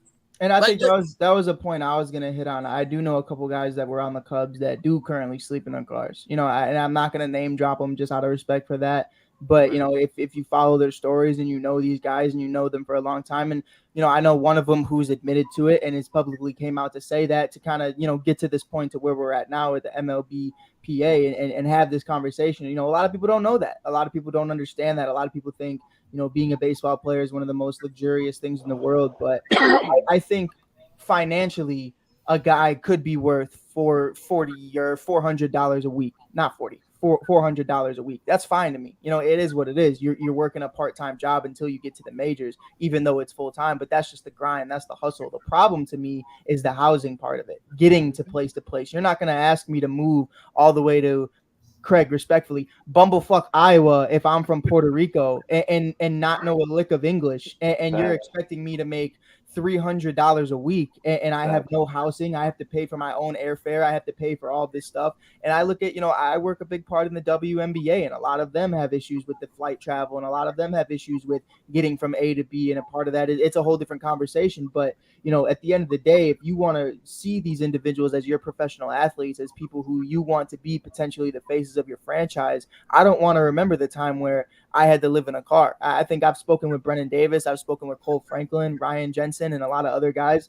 Certain guys get housings and they're allowed to be roommates, and they have all these specific things during training camp. Why does that stop after training camp? It shouldn't. And I think, I'm not asking you, and I'll throw out Tom Ricketts as one of them. You own a franchise of hotels. Like, you own a chain of them.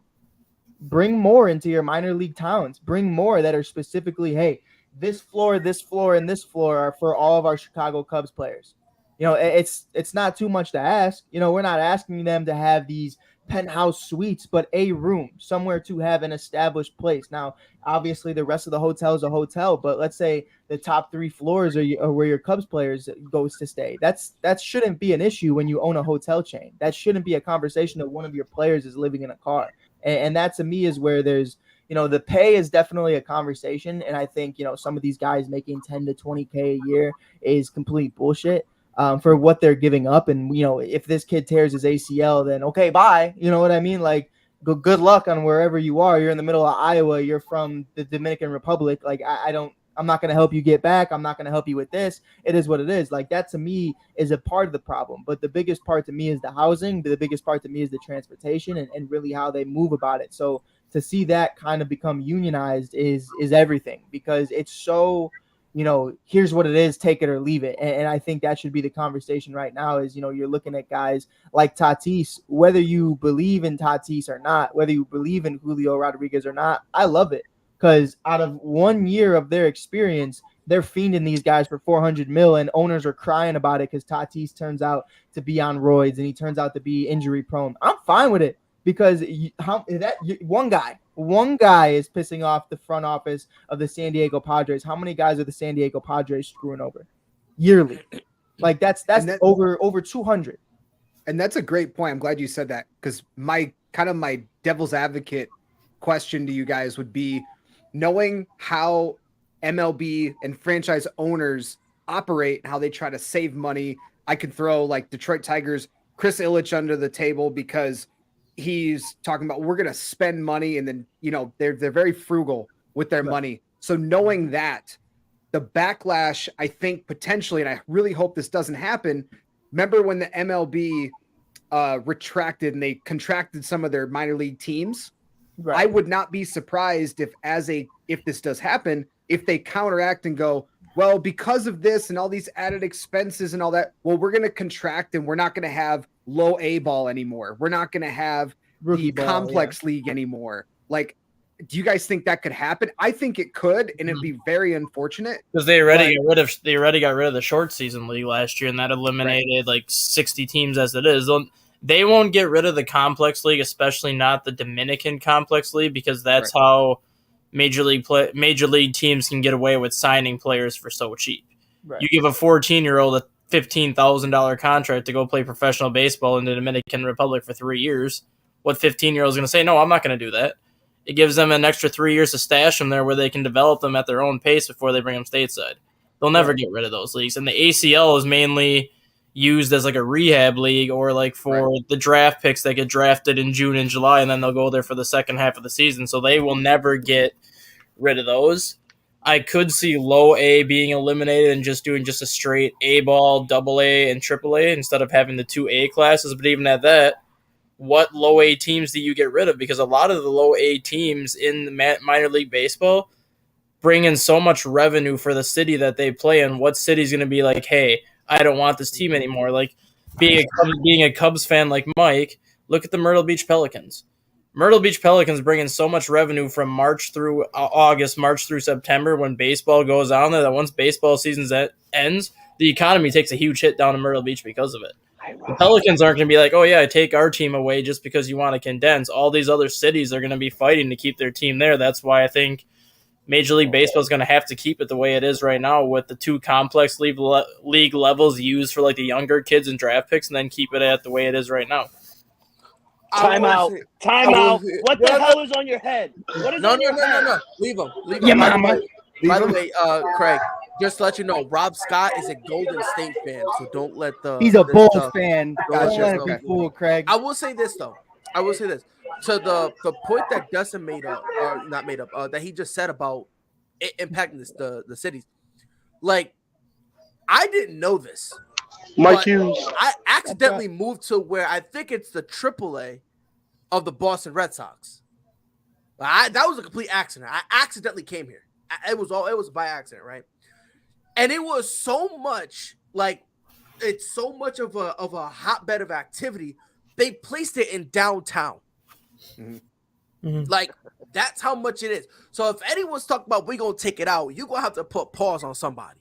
Right. Now I live in the 100%. South, right? I live in the South, so yeah, they can't fight, but they got guns. right? Anyone can get it, right? They got vending machines of AR-15s just lying around, right? So, like, you're going to have to go meet somebody to take this away from them. Right. And I think, Right, you know, you have to to meet Craig's somebody. point, Craig made a great point, and it's this conversation that right now there are two teams that do this successfully. And I hate to say it being successfully, but they do it at a really good level from a front office standpoint. Is the Chicago White Sox do an amazing job of it. And actually, you know, when you look at the Atlanta Braves, they are the key of who originated this. And the Chicago White Sox are a big part of it too. You know, they own the Chicago Bulls. They did it with Scottie Pippen. They did it with many other players that were foreign and came in. They lowball these contracts, kind of like you're saying, to these 15-year-old kids, except the Chicago White Sox and the Atlanta Braves are doing it at a much higher level. We're talking like Luis Robert, who is a 6'2" kid when healthy, is making $50 to $60 million over the next 7 to 10 years. And that's, to me, is outrageous. You're looking at Ronald Acuna Jr., whose deal is relatively cheap for what he is. You're looking at Ozzie, who's really cheap for what he is. The only real contract they've offered so far is Austin Riley. And it's one of those conversations. You know, Eloy is super cheap. Tim Anderson was super cheap. All these guys they're offering at a young age are super cheap. Where every other team is messing that up is, okay, we're going to do the same thing, except we're geniuses. We're going to offer Julio 10 years for $400 million. That's where it's like, it's defeating the purpose of what Atlanta's done. It's defeating the purpose of what, you know, you're looking at other teams like the Chicago White Sox have done. And I love seeing that, though. I love seeing that because, to me, when I look at the Atlanta Braves doing that, when I look at the Chicago White Sox doing that, they know what they're doing. And they know it's wrong. And the biggest part about it is you can name these guys down the list: Luis Robert, Yoan Moncada. You're talking about Eloy Jimenez. You're talking all these guys that are from the Dominican, from Venezuela, from Puerto Rico, from all these different places, a part of the world, who, you know, their families, they'll come out and say, you know, aren't in the greatest of spots. You know, Wilson Contreras will even tell you that he sends most of his money away. The problem with that, like Pride said, $150,000 to a kid who's 15 years old. He's not going to say no to that. And that's the biggest part, because most of it goes to his family. Most of it goes to people who need it in their home country. So I like the way it's moving now. I don't care about any San Diego Padres fan saying Tatis doesn't deserve it.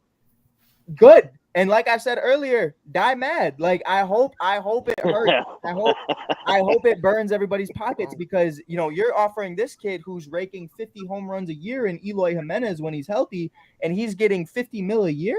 Not a year, at $50 million over 7 years. That's crazy to me, bro. As a DH in this league, you're getting $50 million over 7 years. It's not right. And let me just say a couple things real quick. So first, the paying $15 million to a kid, Dustin was the one who made that point. Dustin made that. Make sure. Sorry. I just want to make sure he gets the credit for that. I want to make sure. So two, it's the Dominican Republic. Okay. What did I say? You said the Dominican. The Dominican. Like, yo, like, that is such a tourist thing to say. Dominican Republic. Yeah. Let me tell you something. There's a second word. That's like that. No. That's like me saying, "Oh yeah, I'm going to York." But That's yeah, like me saying right. I'm not Puerto Craig, Rican, give me a Puerto- sec. Craig, give me a sec. Pride, where are you currently located right now? Don't have to give me the town. Craig, let me have this. Pride, where are you currently located? Not in the Dominican, obviously. Where are you located, sir? I'm South Carolina. So shut the fuck up. So, Mike coming for everyone. Mike- And South Carolina sucks. Mike, Yeah. what you just said into perspective, the Chicago Cubs have two Dominican Complex League teams. And they have a Dustin, where are they from? Complex teams. Where are they from? The Dominican? Republic. And The they Dominican. Have they have a total of 104 players combined on those two teams. The total salary cap of that team is $206,000. That shows you how much. That shows you how little those players make. And then you go to the Dominican Republic Complex League Yankees, who just won the summer championship. The Yankees have two teams in that league also. They have 104 players on their team also, and their team salary cap is $700,000. So they're paying their players 3 times more than what the Cubs Complex League is paying, and look at what the results are. You get a championship out of it when you pay more. I would Thank you, Dustin, for respond, saying it. but I don't want to talk anymore because I poured my heart out and Pride told me to go fuck myself over one word. So I'm pretty upset. Oh yeah. Okay. Yeah. Where are you from? Where am I from? Chirac, baby. Chirac. Stand Okay. up. Yeah, bro. Side down. Yo, Frankie. He's from Go. He's from Go. Mike Hughes. Rob He's from Scott. Go. Anyway, real quick to put this in perspective. Hey, it's not. We not from Go. We're from the Go. Get it right. Let go. Oh, but The Go. apparently a word don't mean a difference. Because you gotta go after the Boston Red Sox performance this season. But Dog. Oh, We've been horrible. I ain't even gonna cap. dog, almost as bad as the Yankees in the second half. Dog. That's Swiggity straight swooty, facts. coming for that booty. Not as bad though, I but just- dog. I just want to put this in perspective real quick because every time the owners always say we can't afford it, we can't afford it, we can't They afford can. it. I want to give you guys some specs of a building that was made. Yo, bro, what'd you just call me? You heard me. You heard me. Did I stutter one time? Yo, bro, what'd you just call me? Did I stutter one time? What'd you call me? You heard what you heard. Say it again. I don't oh wanna hear- Lord You Jesus. cannot take offense when you call it the Dominican. You tourist. Run I it don't back. hear you. Run it back. Don't call me a tourist. Anyway, South I'm gonna give you this. Carolina. I'm gonna give you guys the specs on a Not building. even good enough for a Okay. whole fucking state. You gotta share two of them.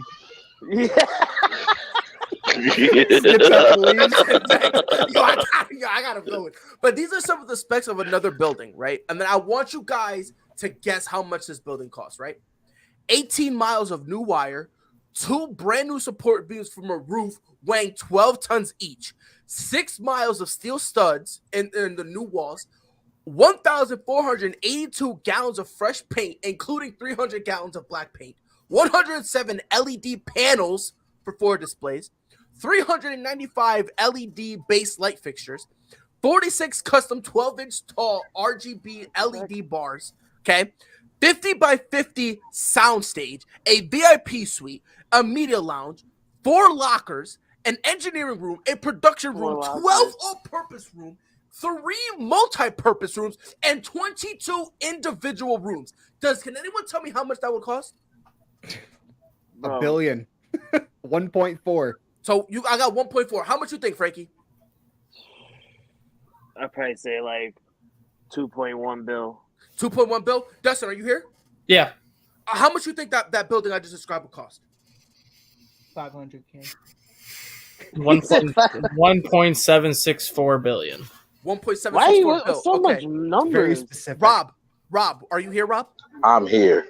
Did you I'm hear the here. building I just He's described? here. Yeah, I heard it, and you How might much? as well just buy the stadium. I'll just say that. Just buy a stadium, correct? Yes, Mike, sir. No, you weren't here, Mike. So Oh my let's God. just say it's a big building, right? This is how much it cost. A lot of dollars. A little over $20 million. You telling me that an owner can't build that? Mike was closest with 500K. Just saying. To be honest, Without going over. the Price closest is is Right. not going over. We're doing the prices right up in here. But like 2.1 billion, 1 billion, Oh, no, 1.7. Frankie. Like my guy Dustin put out the pie stuff for his guess, right? I'm here. It's only 20 million. So it's like you wouldn't be able to do something like that for like your guys. And again, this is something that's fancy. No, bro, you only gave him 4 lockers. That's it. That's Like, it. you gave him 4. You said 4 lockers. You lost. I And, said and, 4 by the way, do you lockers. guys know? Do you guys know what building this is? Your mama. Damn, I'm telling my mom you said that too. I'm snitching. Hard But this is today. the UFC Apex in Las Vegas. I gotta The go. one they made that they started making in 2018. I'm still here. Mike's still there. Unfortunately, Your mama. mommy. But like I don't know, the owners can't say at the bare minimum. Look, to Mike's point, yes, there are some So you guys that think are Dana only White's worth cheap? about 400 bucks. That's a week. Dana White, right? Dana White should be doing that then, right? Shut up, You Frankie. say UFC. You say UFC complex, right? Dana White made that. He Wow. paid out of pocket But then he still said he's never gonna pay fighters any more than they make. because the sport is still young. Not Yeah. hold on, Mike. Mike, to your point, you just said some guys are worth $400. 100%. Okay, Sean O'Malley ain't worth $1 million. Sean No, he's O'Malley. not. Sean O'Malley is a king. Laws of what? Of what? Of Ireland, I baby. won Sprint London, House Space. baby. Get out of here. Oh, He ain't my worth. He ain't God. worth nothing, bro. Get him out of here. Okay. Man, Leon Ireland is the Edwards talk of the show. and Kamara Usman, who just main evented the UFC, but that just happened. Those two guys, Yes, they need to ASAP's get gonna be paid. trending in Ireland by the end of the day just because of how much we talked about Ireland today. I'm just saying, bro. No, I feel you. I just think it's like it's this standard to where I think Dana went about it the wrong way, and there was no right way to go about it because no matter what he said, he was going to be viewed as cheap. If you said, True. "Oh, okay, I'm going to pay them later on down the line," you're cheap. I'm not going to pay them ever, you're cheap. Like there's no right way to go about that. The problem with the MLB is where I respect Dana. Told you what it was. Said, nah. This is still new. This is still something we're doing. This is, the UFC, as much as you might love Conor McGregor, as much as not, yeah, I was right. I had to double check myself because that man be boxing half the time. So sorry. But He boxed once? What? well, yeah, I don't know, but it's still like the peak of his career. But it's to me, it's one of these conversations to where Conor, as good as he was and how much he brought to that organization was just the beginning. And I think that's something where nobody's really grasping and nobody's understanding. These athletes are going to keep getting better. These fighters are going to keep getting crazier. You see some guys who can just take a chair to the face and they'll still come at you and kick you in your nuts. Like these guys are could take a crowbar to the face in his prime. Like that's who they are, though. And I think that's slowly becoming something right now to where the one thing I will say about Dana, and it goes into the MLB as well, is healthcare. I think where you can't offer $400 million contracts, I think these fighters do deserve healthcare. And I think they do deserve more than they get. Well, here's the thing. They actually do offer them healthcare. They actually do. It's I looked into it. It's No. So here's the thing. It's like me and you healthcare. It's worse than that. No, it's actually not. Depending on the organization. Well, I don't know what Bellator's is one championship is, but the UFC, if you get hurt in the octagon fighting for them, the octagon, they pay. But I mean, how else are you gonna do it? No, I feel you, but if you tear an ACL in the octagon, you're on the hook for it. They will not pay for it. No, they pay for it. As long as they're doing it in a fight. They pay for the surgery, but they don't pay for the rehab. You're on the hook to pay for the rehab if you tear your ACL in the octagon because it puts you out of action for months at a time. Well, you become a liability to them at that point. No, they give you a because the thing is they give you a person that they send you to. Right. It's up to you whether you want it. Now, a lot of the guys in the fight, like a lot of these fighters, they already have certain guys that they go to. They already have a certain doctor and a certain rehab. Like Thiago Santos, when he blew his ACL, MCL, basically his entire from the knee down did not exist. Right. When he blew that against John Jones, the UFC offered him, and he said no. He already had people. So when you go like that, they go, okay, cool, whatever. Now, Pride, here's my question, though, and here's a problem I had, and you brought it up. When I worked for the Cubs, if I didn't get hurt at work, then how am I going to get paid by work? Here's my problem with it. So when you're a fighter in the UFC, you're a fighter for the UFC 365 days out of the year, correct? Like you work for them. That's who you are. You're established with them. Just like in minor league baseball, whether you're playing a game or not, you are brought to you by them. You are sponsored with them. You are attached to them. Right. So if I see a UFC fighter, let's say it's not in a fight, let's say it's not in the octagon, but it's at a practice, at a spar, whatever it may be. If this kid blows out his ACL, you blew it out at work. Like that is at work. You are preparing for your fight at work, and you are getting paid by the UFC. So that's difference is you feel me? Here's the difference. You don't get paid for your training camp. That's the part people forget. You get paid to show up. So that's where I'm like, I think that's where it needs to be established. If you're training for a fight, they tell you. They tell you. But I tell you this though, you're a contractor. Right. You're a contractor. You're an independent contractor. Right. So I've worked as an independent contractor. So once you get contracted from you have to take care of that health insurance yourself. You can buy great health insurance plans and not really for what they make, they'll be A-okay. 100%. So, but that's where I'm like, when we're talking about not high school, when we're talking about minor league baseball, we're talking about kids in high school. We're talking about kids in the Dominican at 15 years old. Now, Pride, to your point, the Dominican Republic. Thank you. At 15 years old. It's a conversation though to where, I look at it for what it is. If you're on a roller coaster, Pridely, if you take the kiddos out and you go on a roller coaster and blow out your ACL because your big ass had to hit the ball, hey, all power to you. I can't pay you, bro. But if you're at the practice field, if you're in training camp, in spring training, and you blow out your ACL just because it's not a game, I But do that's believe. different. But that's You different. feel me though? I- You I- feel I- me no, though? don't You get it are twisted. on company time. Right, but that's the thing. You're on company time. Now, when you're a UFC fighter, you like when you're training. You'd You're say not training practice. for the You'd say UFC. training isn't company time. No, it's not because you're not training on the company No, property. that's what You're I'm trying to training- understand. Yeah, because you're so there are teams. So there's So, like alpha. Wait, really quick. So when you Go ahead. say you have, I don't know how many fights a year guys usually have, but like 3 fights a year, 2-3 fights Yeah, a year. but 2 or 3. So you work for the UFC 3 days out of the year is what Basically, it is. 3 nights out of the year when you're actually there.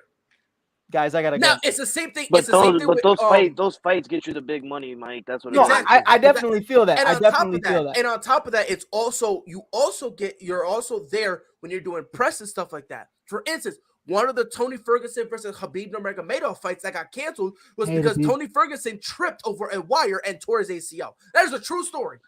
That is a true story. Because it was a promo thing that they brought Tony in for, they paid for it and they took care of him because we brought you in, so now it's on our time. So if you get injured on their time, that's one thing. If you're in your training camp, or how Amanda Nunes does it, you're in Brazil, like Jose Aldo in Brazil, like Khabib when he goes to Dagestan, or if you're doing like what to Hey, from like where? American From where? Top From Team, where? Dagestan. Hmm. That's how you say it. Not the Dominican. I'm Is it calling Kazakhstan Dagestan. like Bodak? But like like if you're in one, if you're over there, or you're in your training camp, like formerly known Alpha Male. Now I think they call themselves Alpha Team now. But that type of stuff, then they don't pay you because you got to take it up with your coach and whatnot. So Listen, this is why I would just go to the WWE. you think it's worse over there, bro? They don't pay you for nothing. Even if It's even worse. Pride, they let me don't pay ask you you. for nothing. No, I'm going to WWE, so that way I can. Pride, let me ask you. How do you feel about Hezbollah? Put him in the ring. Put him in the ring. But listen, I'm gonna say this right now. Hasbulla. Okay. Did you see him Anyone just here punch Shaq in the face? Oh my. Yo, anyone here know any boxing at all? Why y'all trying to kill? Why y'all trying to kill that guy? Hezbollah. I know Robert boxing. Grant Hezbollah. Jr. I know boxing. I know boxing, but why y'all trying to kill that man? Hezbollah is a god. I'm gonna put you like this. In the same night, he'll beat up Floyd. He'll beat up Roy Jones Jr. We'll put Mike Tyson in a time machine, send him back in time. He'll beat him up. We'll bring up Muhammad Ali to put him back down. Mike Tyson will say, "That's a wrap." And We'll- matter of fact, we need an active guy. So let's throw Canelo and Shakur Stevenson. Let's throw Terrence Crawford and let's throw Earl Spence in there. Throw That's Connor in there. Whiteman. Throw Connor in there. UFC fight. Forget Bro, it. Connor, he couldn't check my leg. That's right. Hasbulla smash, bro. Watch that racism. What do you mean? Watch that racism. What racism? I didn't like that accent. Connor talks like that. Wasn't That's good how he enough for talks. me. It's not racist because it's a bad accent. Right. And Mike, hold on, Mike. You want to talk about racism? The Dominican, Watch your tone. Right? Watch your tone. right? You couldn't even Listen, call you them know why I Republic. called him the Dominican? Because I didn't want to specifically say it was in the Republic. What if it's a Dominican? What if it's the Democrats? What if it's a Dominican Democrats? I The don't know. name of the island is the Dominican Republic, What if they don't claim that? but that is their name. Are they Dominicans? Yes. So I claim all Dominicans. Wait, Pride, you Dominican, right? Yes, that's why it's Now, triggering me. now I see. So- now I see why. so you okay. know what I want you to do That's for why me? it's sensitive. Pride, you know what I want you to do for me?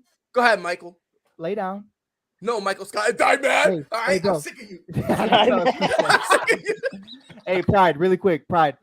Close your eyes, bro. Close Go your ahead. eyes, bro. What do you see, bro? Nothing. There's so many fucks I give.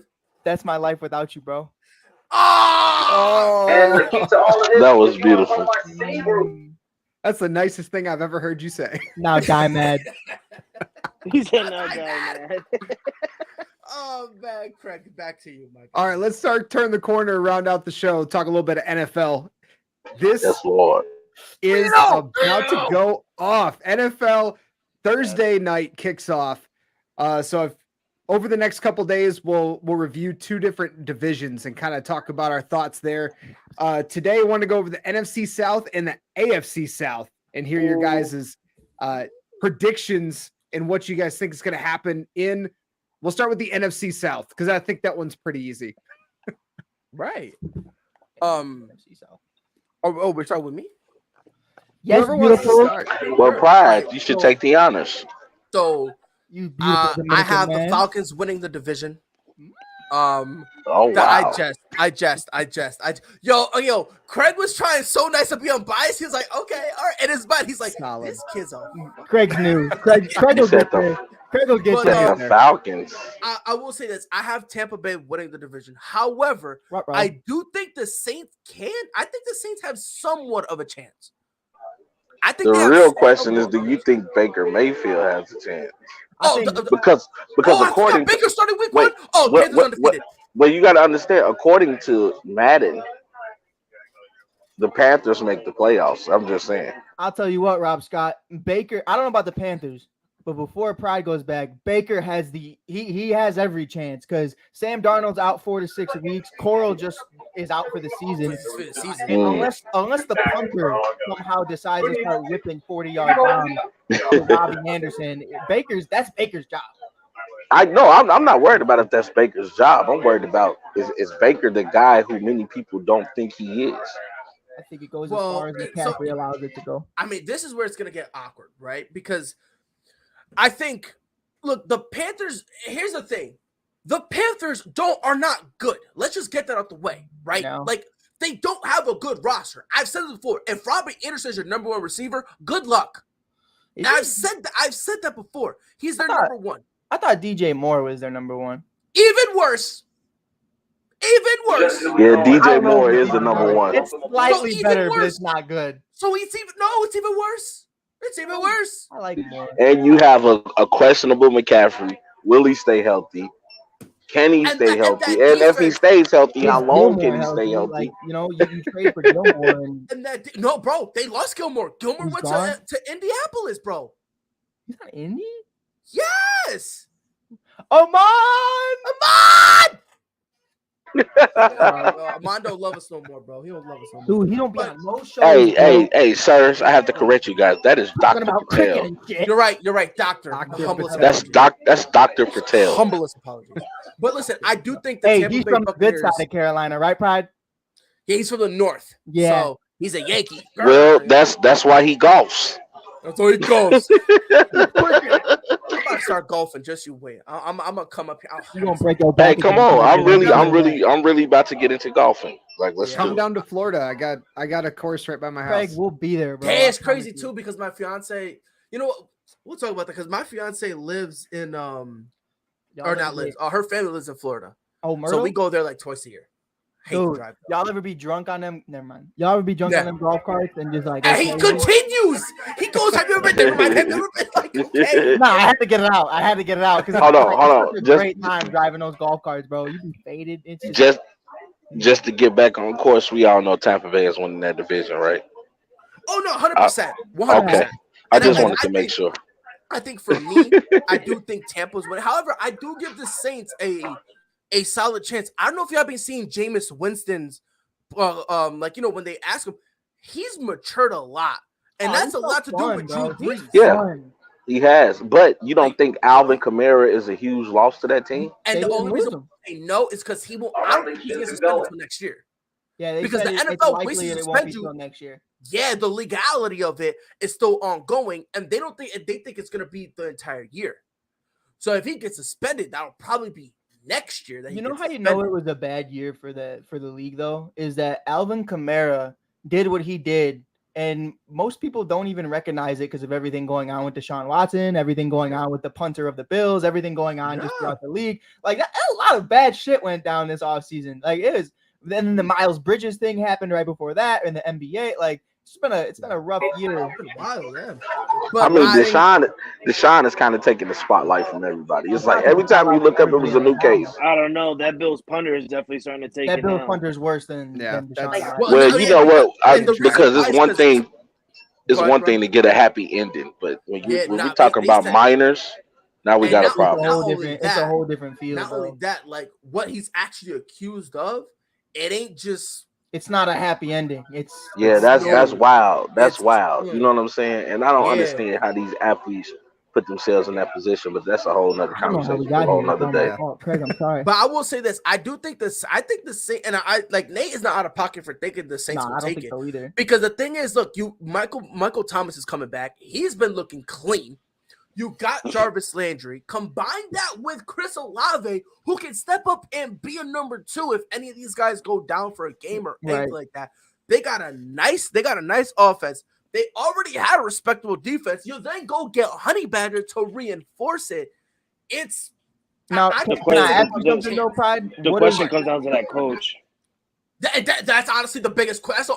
If this was Sean Payton, dare I say, I would honestly give that edge to the Saints if it was Sean Payton. right? You think Michael Thomas is gonna stay healthy all year? I think so. And even if he doesn't, you still got Chris Olave who could be a number 2 for a few weeks if he ends up going down. Yeah, I want him actually to go like that. down. I You need know what? Michael Thomas to go down because I got Jarvis I Landry under- on my fantasy. I I need.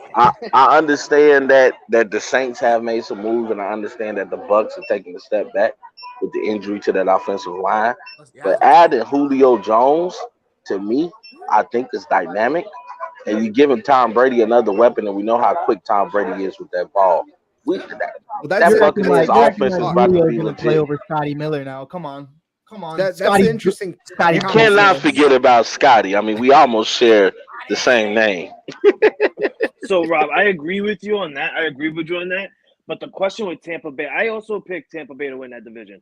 But the big question for me is that offensive line. Tom Brady always needs an offensive line, and they're starting to get banged up. He already lost 2 people, the best center and his, I think his right tackle or something like Did that. he lose someone else too? Yeah, They've he's lost losing. 3 He's He lost a offensive third. 3 of them are Yeah. gone. Yeah, look, all right, Yeah. 3. He's losing people left and right, and 2 of them me don't as a- even have like 3 years under their belt. So Yeah. And me being a Patriot fan, and probably you can probably side with me on this one. When we saw Tom Brady have no offensive line, and he gets like under pressure, he is not focused, and when he's not focused, the man cannot play. And if that's gonna happen with Tampa Bay, the Saints can have a strong chance at winning the division. The Saints really can. Yeah, and what you're saying about Tom Brady being under pressure is just like Tom Brady, when if you give him 2 seconds, he's dangerous. But the thing is, when he understands, all right, they're gonna be coming at me hard. Pause. Like we all need. Cleveland. Pause. They're This one's gonna for be. you. They're gonna be. They're gonna be. What you got, Well- I think what you're trying to say is that teams that have very good pass rushes are going to affect Tom Brady and his Yeah. ability to get the ball to those weapons. And I think looking at their schedule, they got a lot of tough defenses they're going up against. Yeah. So And- if they can't get healthy on the offensive line, it's a very outside chance that the Saints could Yeah. challenge the Buccaneers. And not only I get that, but this is the part that you guys are forgetting about. Because everybody, no, it's not even just that. No, it's not even just that. Everybody knows what Tom Brady, what he's historically done when he has a great offensive line. But you also have to look at the part that Tom Brady makes everybody better. I mean, even the janitor sweeps the floor a little cleaner when Tom Brady is stepping into that locker room. So you got to understand, he's made no names household names. And I think he can do that with this Buccaneers team. But don't get it twisted. I don't he- disagree with you with that. But where I have to give some pushback, and I'm a Tom Brady fanboy. Okay, my life, like if I was a Make-A-Wish kid, I would wish I could be Giselle just so I could wake up next to him. That's how much of a fanboy All right, I'm I not that am. much of a fan. Okay, I'm but not- you I'm hold not on, talking about but you. you I'm not but you talking about said you said pause on the other line. You said Right? You want to know what? Because I said what I said and I meant it.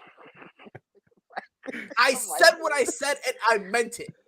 That's why there's no pause. Matter of fact, play. Fast forward. What else? Proceed. Proceed with no caution, brother. Don't tell me when I can say pause. All right. So, hey, Pride, what in the haberdashery and hemoglobin is going on here? Call me a weirdo. Call me a weirdo. You can call me a weirdo all you want, but you know what you got to put in front of it? Tom Brady's. You call me Tom Brady's weirdo. You feel me? All right. Anyway, I do want to ask though, and here's my big problem: Ronald Jones is gone, and that wasn't really a big deal to begin with.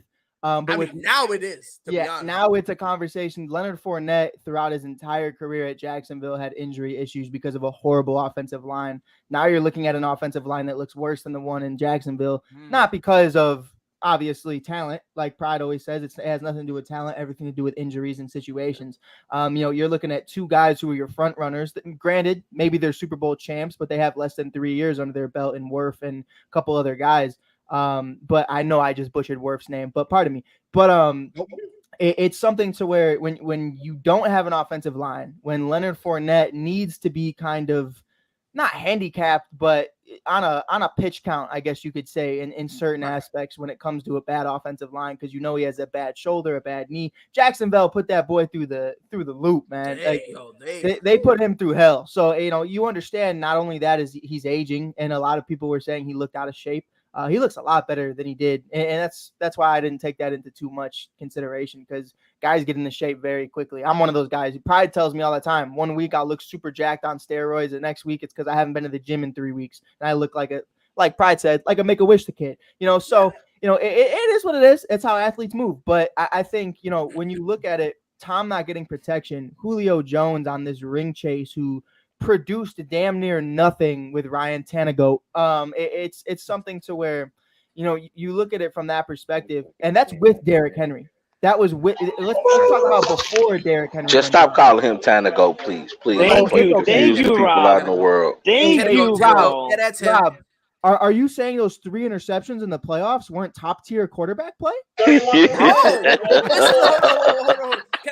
Can I defend Tannehill? No, you cannot. No, you cannot. Hold on, I'm gonna tell you why. You look at 3 interceptions. I look at 3 completions, because that ball didn't hit the floor. I look at his 3 completions. You a negative man, right? I'm optimistic. I'm an optimistic guy. That's at least he hit somebody, right? Yeah, that's right. At least it was somebody. No, maybe it was the wrong guy, but he hit somebody. So you mentioned Julio Jones, Rob, and I don't think he'll have an impact if they can space out his playing time. Right. Because last year, regardless of who's throwing the ball, what he played in the offense, he only had 31 catches, 400 yards.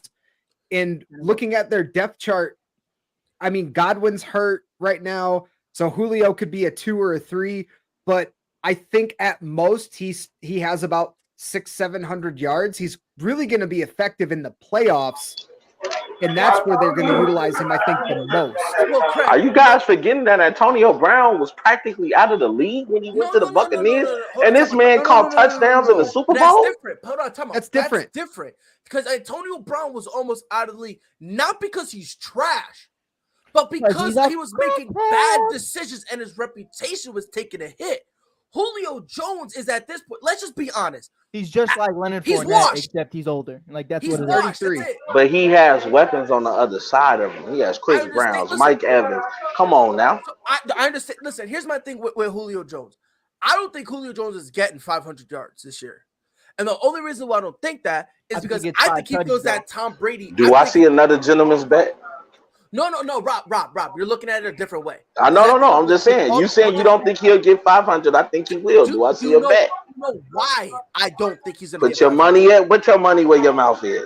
All right, 20. What up? Hey, you know what? Let's bet. Right, I got you, B. I listen, turn it into a sports betting show. But real quick, I'm going to tell you why I don't think he's going to get 500. The white I Mamba. think he's going to fill the disappear. Rob Gronkowski. You know what? I got him, Pride. Yeah. Don't worry. I'm with you, Pride. That's what I think. I think as soon as they get into the red zone, they're not. Mike Evans is going to get doubled because now that there's no Gronk, he's probably going to get doubled.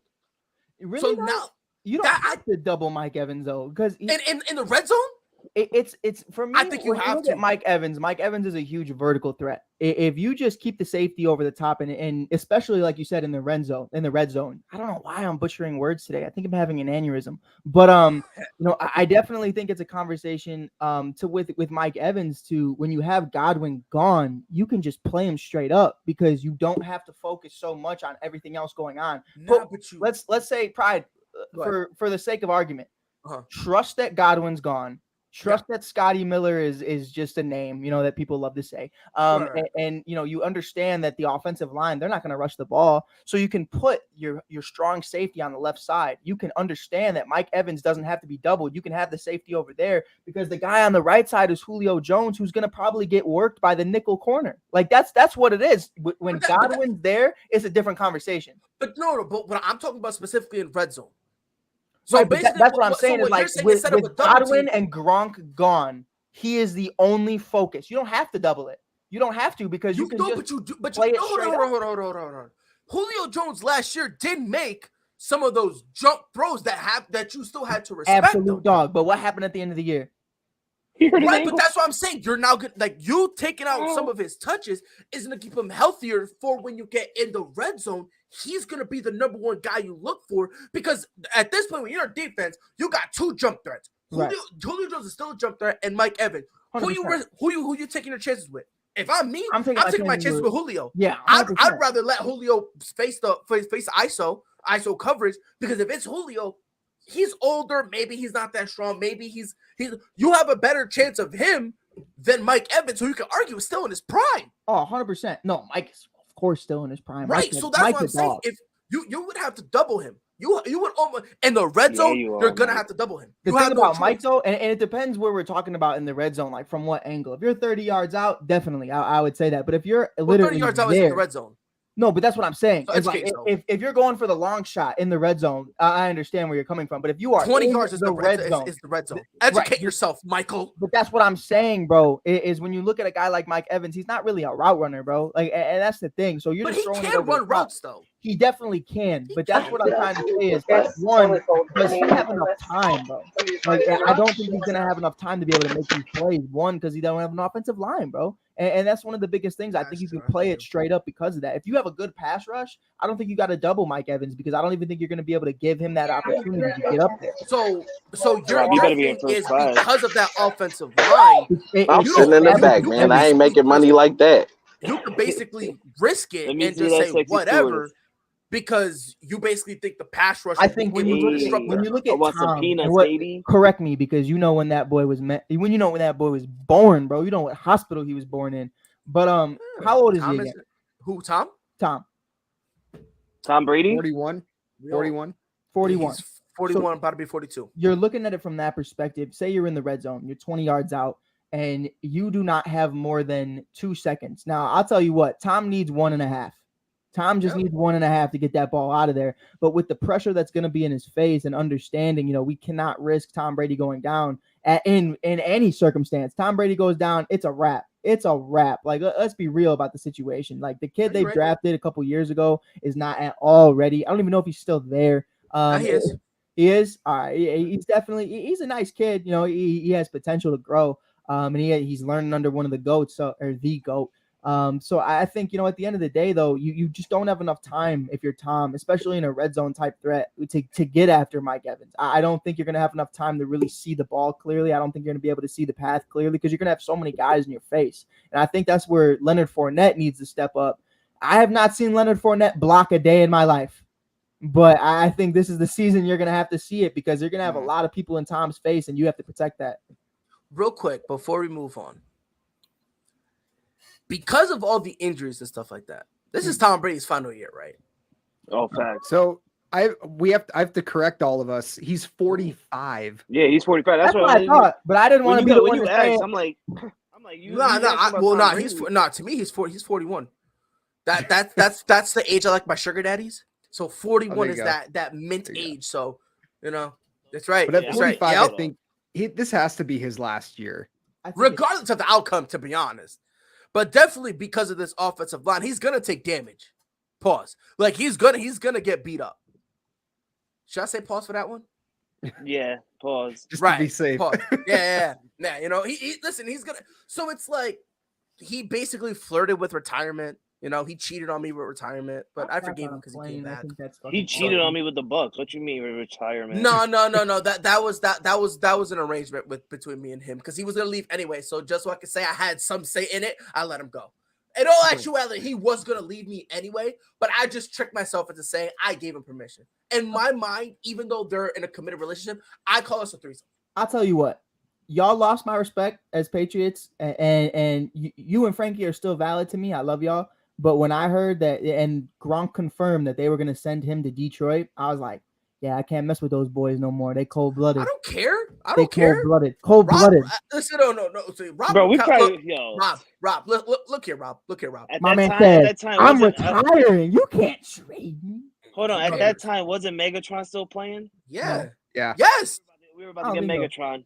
Yes. No. At We were the about to time, get Megatron was Megatron. still there. We were Megatron dead retired about- 2015.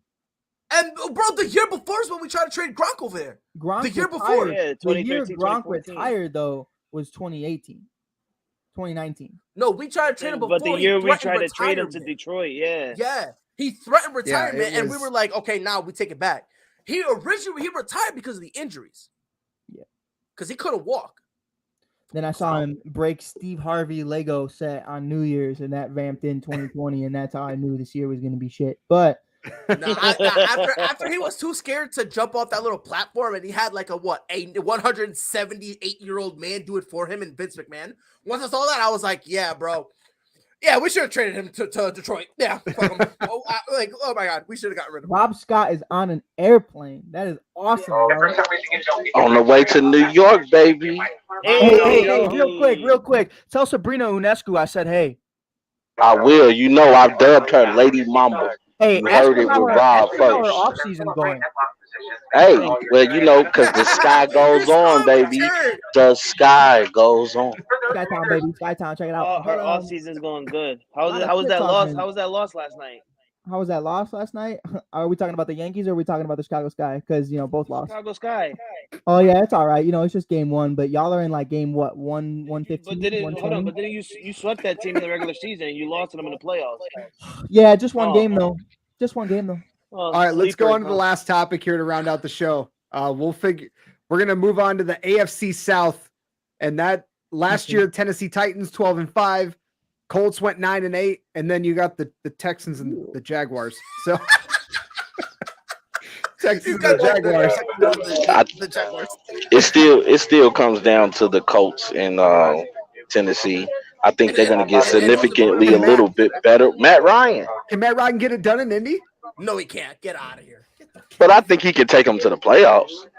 He can't even bend his knees all the way. Why the fuck you lying? Why you always lying? Oh my god! Stop fucking lying! Lying. Like, come on, let's stop the cap, all right? Let's stop the cap. Bro, you Right. look like you just grabbed something from the ceiling. You're like, Hey, I was Hey, just Pride, tell him. Hey, Pride, tell him it's all about the. Oh my God. Hey, Rob's on an airplane doing this, bro. He's about to get kicked off Hold this on, shit. Oh no! There's your Look, I Hey, got Rob, more. I actually got more viewers for us, baby. It's ASAP. Secret Service right now. There you go. Rob, hey, yo, get this motherfucker off the plane right now. He's just laughing at his phone. Actually, no, somebody was arguing with me. No, wait, not arguing with me, but agreeing with me. He's like, "Yeah, you're right. Tom Brady makes everybody better." I don't know who There you that go. guy Tell him is, to watch but the he's stream. not. Yeah, but look, Ryan Tannehill, GOAT, is going to destroy the league. Shut up. Stop it. He's going to destroy the league. He'll put up a whopping 20 Stop touchdowns. it. Derrick With Henry has a who? plate in his foot. with Stop who? it. Who's he throwing it to? Well, okay, look. No, hold on, Pod, I got you. Tag team. Wait, tag me in. Bang. Oh, hold on. No, wrong way there. Other way, there you go. There you go. Epic fail. But listen, bro. You guys like you missed the Hey. fusion. Listen, bro. We didn't say education was our strong suit, but I'll tell Oh, you God. what. Traylon Burks out of Arkansas, dog.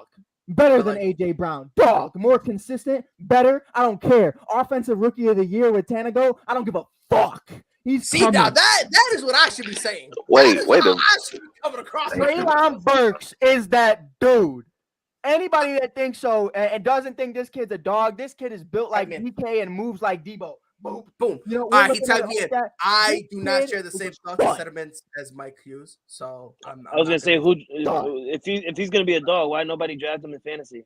Now let me ask, I drafted him in fantasy, bitch. First Oh, of all, so because you're right. I just see a 0.1. Yo, Craig, in welcome this to the thing. morning show, by the way. Yeah. Craig, welcome to the This is morning fantastic. show. It's Anyway, everything I wish for and back to more. what I Right, was probably he saying. had a 0.1 and Michael Hey, got Frankie, 0.1. let me tell you something, bro. Let me break it down for you, bro. Who knew Justin Jefferson? in fantasy. Who cared to draft Justin Jefferson in his first year? Who cared to draft Jamar Chase? Who, and I quote, and I remember Frankie being one of those people who were shitting on him, saying that he can't see the ball, he can't tell the difference. Pride was not one of those people. I drafted him and he carried me to a He win won in me the a entire thing. championship. He won me a championship. What I'm just saying is though, the way that you said that B word was aggressive. Hell yeah, because he's a bitch. That's But what listen, I'm saying. Lord listen, Jesus. Frankie, I'm telling you right now, I won a fantasy championship last year with Jalen Waddle and Jamar Chase dropping 40 and 50 plus a week. I'll tell you who my running backs were. James Conner and Rashad Penny. Bitch, respect him. I say it again.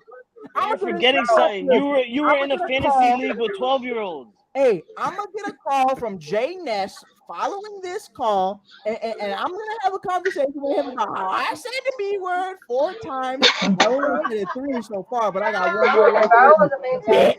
That Treylon Burks is a dog. A dog. You gonna sit here and respect him. Malik look at Willis this. is dog shit too, Damien. I don't want to hear that. Malik Willis is god awful. He can't throw the ball. But I tell you what, bro, I can't name receivers 2, 3, and 4. Treylon Burks. Dog. They got Robert Woods. Craig, carry on. I was about to please. say, listen, real quick. Malik Willis is taking over by week 2. Damien, count to 2 first. Maybe I'll take you legit. So go over to your corner. Anyway, he has That's 3. Go ahead. Right, that's the same guy who talks shit about Trubisky, but yet drafted him in fantasy. Bozo alert. Come, Uh-oh. Fortnite kid. Like, come on, do better. I Anyway, play as I was saying, Fortnite, so we're kid. interrupted. Respect me. Make-A-Wish kid never got granted. Bro, Jay, Craig, I don't know why, Craig. I want to keep calling you James for some reason. I don't know why. Craig, have you seen the video of Damien? I have not. Oh, brother, keep your inbox open, brother. Oh Lord Okay, Jesus. I'll be waiting for it. I But, love I you. will say this. DM it to me. I got you. Listen, the Titans, their wide receiver core is not bad, right? Granted, it's gonna be rocky because Treylon Burks, we don't really know, right? 1 minute he needs an asthma pump. Next thing you know, this dude is giving other dudes asthma pumps. We don't know what we're gonna get from him, bro. Pause. Right? So no, I said what I said and I meant it. And then Hey guys, it's been a great show, man. Hey Mike, I'm jumping on later. I told you like around 2, 3 our time. I'm jumping on your show, man. Thanks for having me back on the morning show. Love you guys, man. We about to take off, man. Frankie the Yankee, bye. Be safe, Rob. Hey, Rob, be yes, sir. safe. Hey, bro. Craig, nice to meet you, bro. Let's get it. Hey, let's get it, Rob. Have a safe flight. Hey, thank y'all, man. Yes, sir. But I do got the Titans because Treylon Burks and Robert Woods. I think they'll be solid, right? My concern with Robert Woods is him coming off of that. Is ACL. it week 1 though? Is he starting week 1? Robert He Woods? should. Yeah. Yes. He should. I didn't know the timetable. I think he's good, but it's just they're kind of from the beginning they're gonna give him like a Because play it was count. like it was before the playoffs, right? Yeah, because Yeah. that's why they brought in OBJ. Right. Yeah. Okay. Right. So yeah, he's straight. yeah, so he'll be good. So, but they just want to give him a play count just to be on the safe side. They have Austin Hooper, who I'm not gonna say he's a bum. I thought he was still with the Browns, bro. Honestly, No, he left. No, he was. That's what I'm saying. Like that's a good pickup for the Titans because he is a dog. Austin Hooper. I like him. Yeah, I like him. And then you got them, and you still got Derrick Henry, and then you got obviously the best quarterback in the NFL and arguably the greatest of all time, Ryan Tannehill. So, like, you know what I mean? Like the old saying goes, right? When you're the best quarterback of all time, they don't call you the GOAT. They don't call you that. They call you Ryan Tannehill. That's what they call you when you're the best of all time, right? So I was joking before anyone thinks that's my legitimate take. Let me stop. Flip it.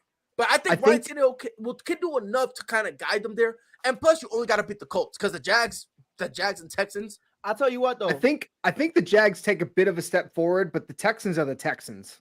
Right. Yes. Yeah. Oh, Craig. Yeah, I was gonna say, probably don't sleep on the Texans the Jaguars because the Jaguars was the first team to beat the Bills last year in the regular season. Hold on. So you said don't sleep on them?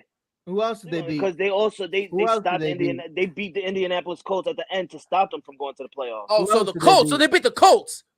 Did they beat the Titans? I'm pretty sure. Oh, they beat by the way, Titans. I just want to let you know. Yeah, they did beat the Titans because I got a Titan fan that I go to the bar with, and he was upset when the. Oh, he told me don't sleep on them, so I'm in a coma. This show is childish. Care. Where'd you throw that? You know I your threw wife, it At over his my kid. thing. He threw it across the your room. wife gonna threw be it at mad his as hell. sick of the Go disrespect. pick that shit up. But His son is running to him crying right now. bro, They're in daycare. Lick my toe fungus, bro. Let's get it. I got the house to myself. Whip Craig, it out. Craig, on a real note, I'm gonna sit here and I'm gonna say it with a straight face. I truly believe it. I think the Texans are gonna be a lot better than people think, and I think a part of that is Lovie Really? Smith. I think Lovie Smith is gonna get blackballed at the end of the year, and they're gonna fire him. But I think he could lead them to a wild card. I truly believe that. I'm not sitting here. I'm not saying it's gonna be That's great. a hot take. I'm not saying it's going to be pretty, but I do believe with Lovie Smith being as good as a head coach as he was in Chicago, Wow. doing what he did Okay. in Illinois as a head coach there and kind of made them Urbana football relevant for the first time in a little bit of time. They didn't really do anything, but they were a little relevant. And with the amount of people that actually go there as you know, D1 talents, it's slim to none. So I can't even be mad at him. But he made that defense great there. He's made defenses better no matter where he goes. And last year he was the defensive coordinator. So there's no change. Nobody needs to buy in. He's already been there. He's already a part of it. I think it's going to be fun. I think it's going to be exciting. I think at the end of the day, a big part of it is just going to be what they want to do with the ball. And I think they're going to run it by committee. And I think that's what they're going to do. They have Marlon Mack. And Pride, now you speak about it. Marlon Mack's decent. He's not bad. He's not bad. He's Now, not bad. let's be real. He lost his job to Jonathan Taylor. Hey, you're going to have to die mad if you upset about that. I was about to say, ain't no shame in that. Like, ain't no shame in it, baby. Like, it's literally, what's that kid's name on Tampa that they drafted? The quarterback, the rookie? You're I talking don't about know Trask? his name. Kyle Trask. Why aren't Yeah. you playing? Tom Trash. Brady's He in front of you. said trash. He did. Trash. He It called is him trash. With a But- K. It is what Here's it says. the one thing, like, I'm not gonna argue about the running back room because I think Mac is gonna emerge as the number one. But look at the quarterback room. You got Davis Mills, Kyle Allen, and Jeff Driscoll. Dog. What You about think David those Mills? guys are gonna win you a division? I didn't say David- we No, he's that wild card, which I think wild is card. even crazier. No, I think I it's think even That's pretty crazier. wild. I think when you David look at Mills what was it pretty is, interesting last year. I think they're gonna sneak Yeah, the only thing in. itchy about him is his forehead. I think they're gonna sneak in, bro. So I was just Peyton do. Manning's. So Listen, if the That's Texans insane. sneak in, who gets knocked out? Like, who's not gonna make it? Because they got to take Pride. somebody's spot. Pride. That's gonna Don't be piss that'll me be off. insane. Don't Pride. trigger I'm me. gonna Insane. leave for a sec. Don't. Nah, don't even say it. Don't even say it, Mike. Don't even say it, Mike. Don't say Listen, it. bro. I think the Mike, Titans take a don't- step back, truly. And I love Treylon Burks. I still think he's gonna be that dog. But I don't like that. And it has nothing to do with Ryan. It has nothing I to do thought- with Ryan. So I Pride, thought I'm you gonna were leave gonna say Ryan alone, Patriots. okay? Pride, I'm gonna leave Ryan alone. I'm not gonna talk about it. I think that defense took a huge step back. I really do. And I don't think they are who people thought they were. I think a lot of people thought they were let him off the emerging. hook. They let him off the hook. I think they were emerging as this defense that was going to be top 10, top 5. And I think right now they're sitting probably 17, 15, somewhere along there. I don't think they're a good defense. I don't think they're going to be competent enough. And I think Mhm. Derrick Henry has a plate in his foot, and we'll see how far that goes. So I'm not going to throw him. He I'm not only- going to he throw only him in played there 8 with games Christian last year. McCaffrey.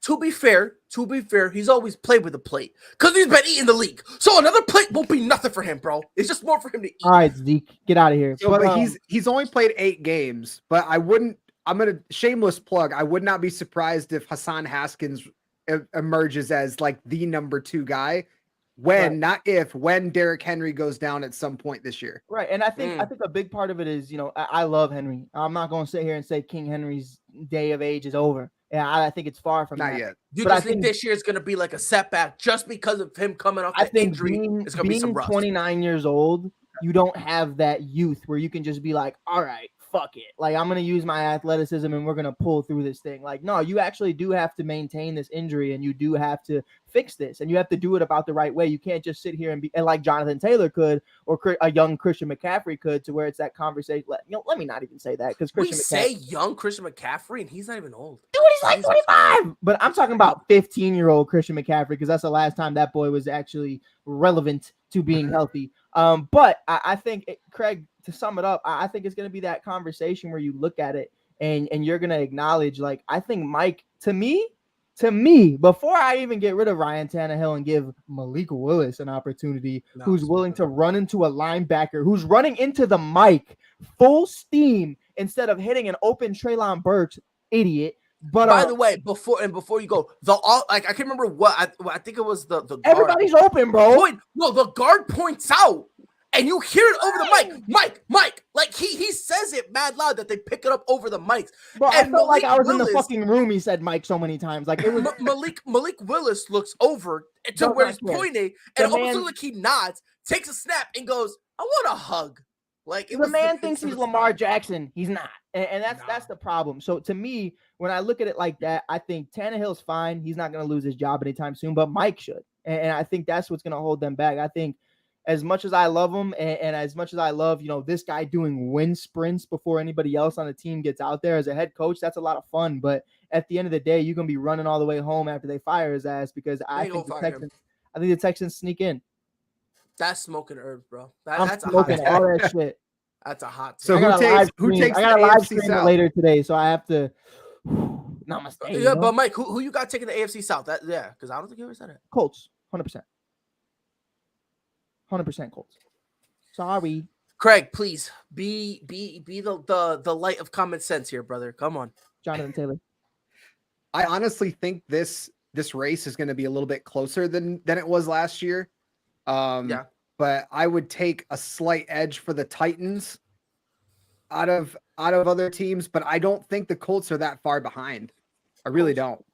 Yeah, no, they're not that far. They're very far. I'm with you there. Yeah, they're not that far. They're just very far. Hey, Pride, can I ask you something? Oh man, go ahead. Let's not talk about the draft, baby. Let's talk about moves in free agency. What do they do? Congratulations. You went from Carson Wentz. You literally went from Carson Wentz. No. Matt Ryan. Titans, baby. If that Titans, is not baby. the biggest step to the side ever, I don't know what is, bro. Are you kidding? I'm 1,000. You're right. I'm disrespectful. You took a step back. Matt Ryan a step back? 2? Am I being too nice to Matt Ryan? Matt Ryan is not a step back, bro. Bro, then what? 3? 2, So, 4, 6. Matt 8. Ryan- I'm gonna tell Let you me this ask right now. them. Go ahead. All right. He won an 2021. MVP 8 years No, ago. no, no, no, All right. I don't care about that. I Relax, don't care Russell about that. Long Westbrook time ago. fanboy. Yeah, and you know what? Mitchell Trubisky was a Pro Bowler at some point. I could give a fuck. Like it is what it is. But Pride, I'm gonna ask you, what do you think right now? Look at me in my face. Look at me in my face. Hands up. Hands up. Go like that. But keep him there. Keep him there. Why? What do you think Matt Ryan's stat line was last year? Last year? Yeah. What do you think it is? Look at Craig searching. No, He hands up. threw- I think he threw a little over 4,000 yards. Mm-hmm. His completion percentage was 63, I would say. 63-ish. 64? 69? Giggity? Man had a QB rating of 90, bro. We're not talking about QB rating. I'm talking about his completion percentage. I'm talking to you right now. As a man, name the wide receivers he was throwing to last year. Calvin Ridley, I think, was still there. Where?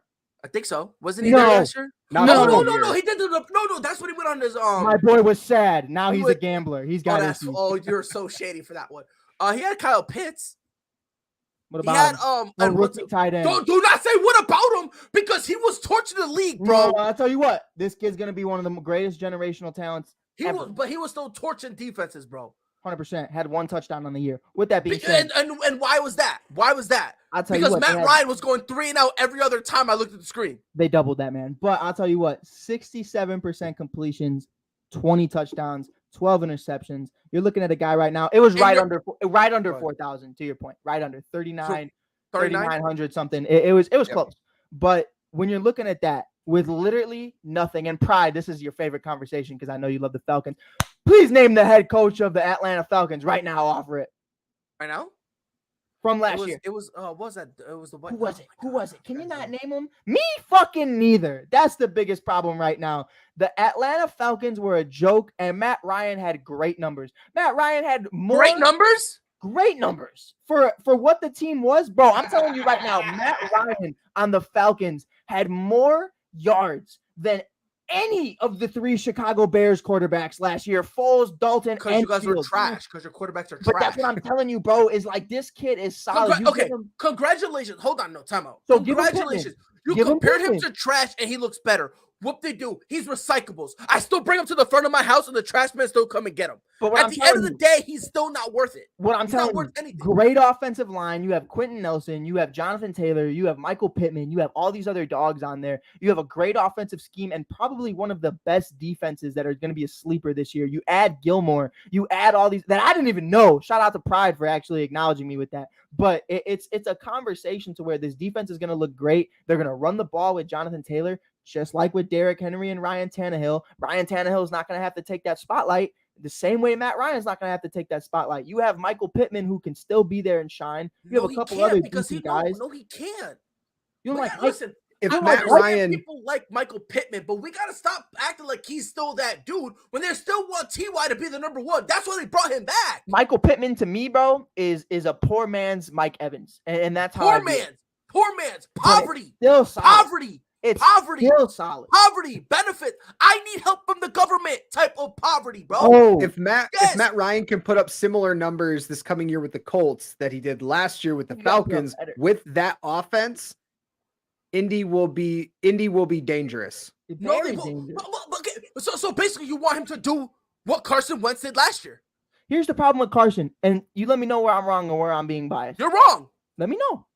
Did this kid not just throw random fucking picks?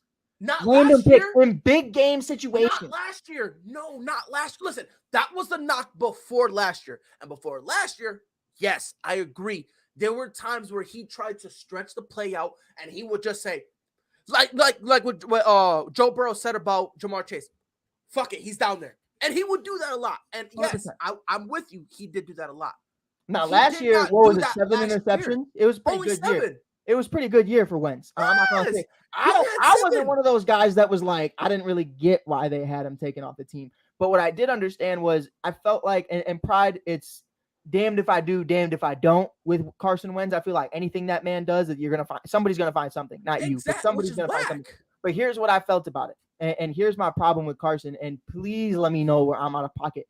Last year specifically, the interceptions went down a lot, but the sacks went up a lot. And you have a great offensive line, but why did the sacks go up a lot? Is because he was holding the ball, bro. You're holding the ball too long. Hold on, the sacks didn't go up though. They did for what it was. No, they were only the second highest his entire career. But that's what I'm saying is like you have a great offensive line. Those Eagles offensive lines were dog shit. Last year, his final year in Philly, he got sacked 50 times. That's what I'm saying though. And last year just got sacked sacked 32 runner-up, times. bro. This is your runner-up, and No, I'm like, it's not. No, it's not, because his last year in Philly was 50. The year before that was 37. So let me ask you this. If This is Carson only the Wentz second highest he's been sacked, and it's not his fault. If Carson Wentz is QB1, do you have them winning the division? Who? The Colts. Yes. Bonkers. 110%. Bonkers. 110%. With everything that the Titans just lost, with everything they just lost, right? If Carson Wentz year 2 has a better familiarity with the system, has more confidence in Jonathan Taylor, all that stuff, dare I say they win the division by 3 games. By 3 games easily. So can I ask you this? And Craig, this is where I'll leave it. How many more touchdowns did Carson Wentz have than Matt Ryan, who had 0 weapons last year outside of Cordell Patterson? How many touchdowns did Matt Ryan have? 20. 7. 20. Because Matt Ryan, Carson Wentz had 27. Okay, so he had 7 more. So you're telling me that's sizable. Stop it. Stop it. That's sizable. You only had 20. You only had 7 more. First of all, again, let me poke. I'm gonna poke some holes in your blatant theory because 7 touchdowns is still a large size. That's a large size. So and he threw less yards, bro. So it's a run-first team. It's a run-first team. Since what, week 2? Oh, I'm sorry, week 3 or week 4, they were sucking the mess out of Jonathan Taylor. As they should. Okay, then. So you can't knock him for not having the yards when they're riding Jonathan Taylor, who at the time was running the ball like the best running back in the league. In the league. Let's be honest. I'll put it to you this way. Then after that, Craig, you can end it. You get a prime AP, prime Adrian Peterson. You pop him in Green Bay. Are they throwing or running the ball more? Thank you for coming to my TED Talk. Go ahead, Craig. Take it away. Go ahead, Craig. We'll see. All right. We'll wrap up. We're going to wrap up the show. And so you guys picked Indy and Tennessee as your division I got winners? Tennessee. Yes, sir. Tennessee? Okay. Who do you All got, right, Craig? tomorrow we're going to cover 2 other divisions. We'll quick, talk Craig. about some of the latest that's going on in the sports Craig, who you world. got? Hold on, Craig. Who do you have winning this division? Oh no, he's at Oh, I Tennessee picked- by a slight I margin. picked Tennessee by a close margin, yes. but I honestly wouldn't be surprised if the Colts, coming off a 9-win season, make more of a challenge in the step back. But like I said, I think it's going to be a lot closer race than people think. See, But Craig's just Tennessee new. by a Craig's just hair. new, so he's trying to favor both of us right now. The disrespect's gonna come, and I can't wait to see that version of Craig. It's gonna be exciting. It'll come with time. It'll come with time. 100%. All right. Before we sign off, you guys go ahead and want to plug your where everybody can find you guys on the ASAP network. Hell nah. I want to plug where they can find Craig. Craig does amazing things. Everybody who's here knows me. We know Pride, Prideful Takes, Mike on the mic, Skytown, whatever it is, don't matter. Where could we find Craig Campbell, ladies and gentlemen? Because this man right here was a diamond in the rough. ASAP needed him desperately bad. We needed somebody here to hold it down while Pride and I just yell at each other. Super excited to have Craig here. Thank you for having me on the show, bro. Craig, plug yourself, baby. Well, appreciate it, Mike. I'm happy to be a part of the ASAP network, but you can find me on Twitter at CJ Campbell 30. You can see it on the screen there. Also a writer for Overtime Heroics, and as well as I've got a few other. I do a Sunday show here on the ASAP network, the weekly wrap up with Shane, Sunday at 7:15. So looking forward to being here on the morning show with you guys every morning, Monday through Friday at 10 a.m. So you can find that. But in order to watch the morning show, you've got to make sure you're following ASAP Network. And if you're watching right now, make sure you like, subscribe, follow, and hit the share button. Helps us out every time we come on air. You can find us on All Sports All Plays on Facebook, on Twitter at ASAP Network 1, and on YouTube. Search ASAP Sports Network. Later on today, we've got the Afternoon Blitz coming up Monday through Friday at 1 o'clock here on ASAP. And Easy Money is on at 3 p.m. also on the ASAP Network. For Mike and Pride, I'm Craig. Y'all have a great day, and we'll see you tomorrow morning. I hate you, Pride. I hate you, Pride. I hate you, I love Pride. you too. He said, I hate you. I hate you. All sports, all plays. Yeah. All sports, all plays. All sports, all plays. 365, we making a plays. We talking the game, get you through the days. We're high in the court, the dime in the lane. Variety, topics, living the same. All presentation, sports information. In the airways, taking the nation. All sport, all plays, like working your faces. Grace at the field, so tie the laces. All sports, all plays.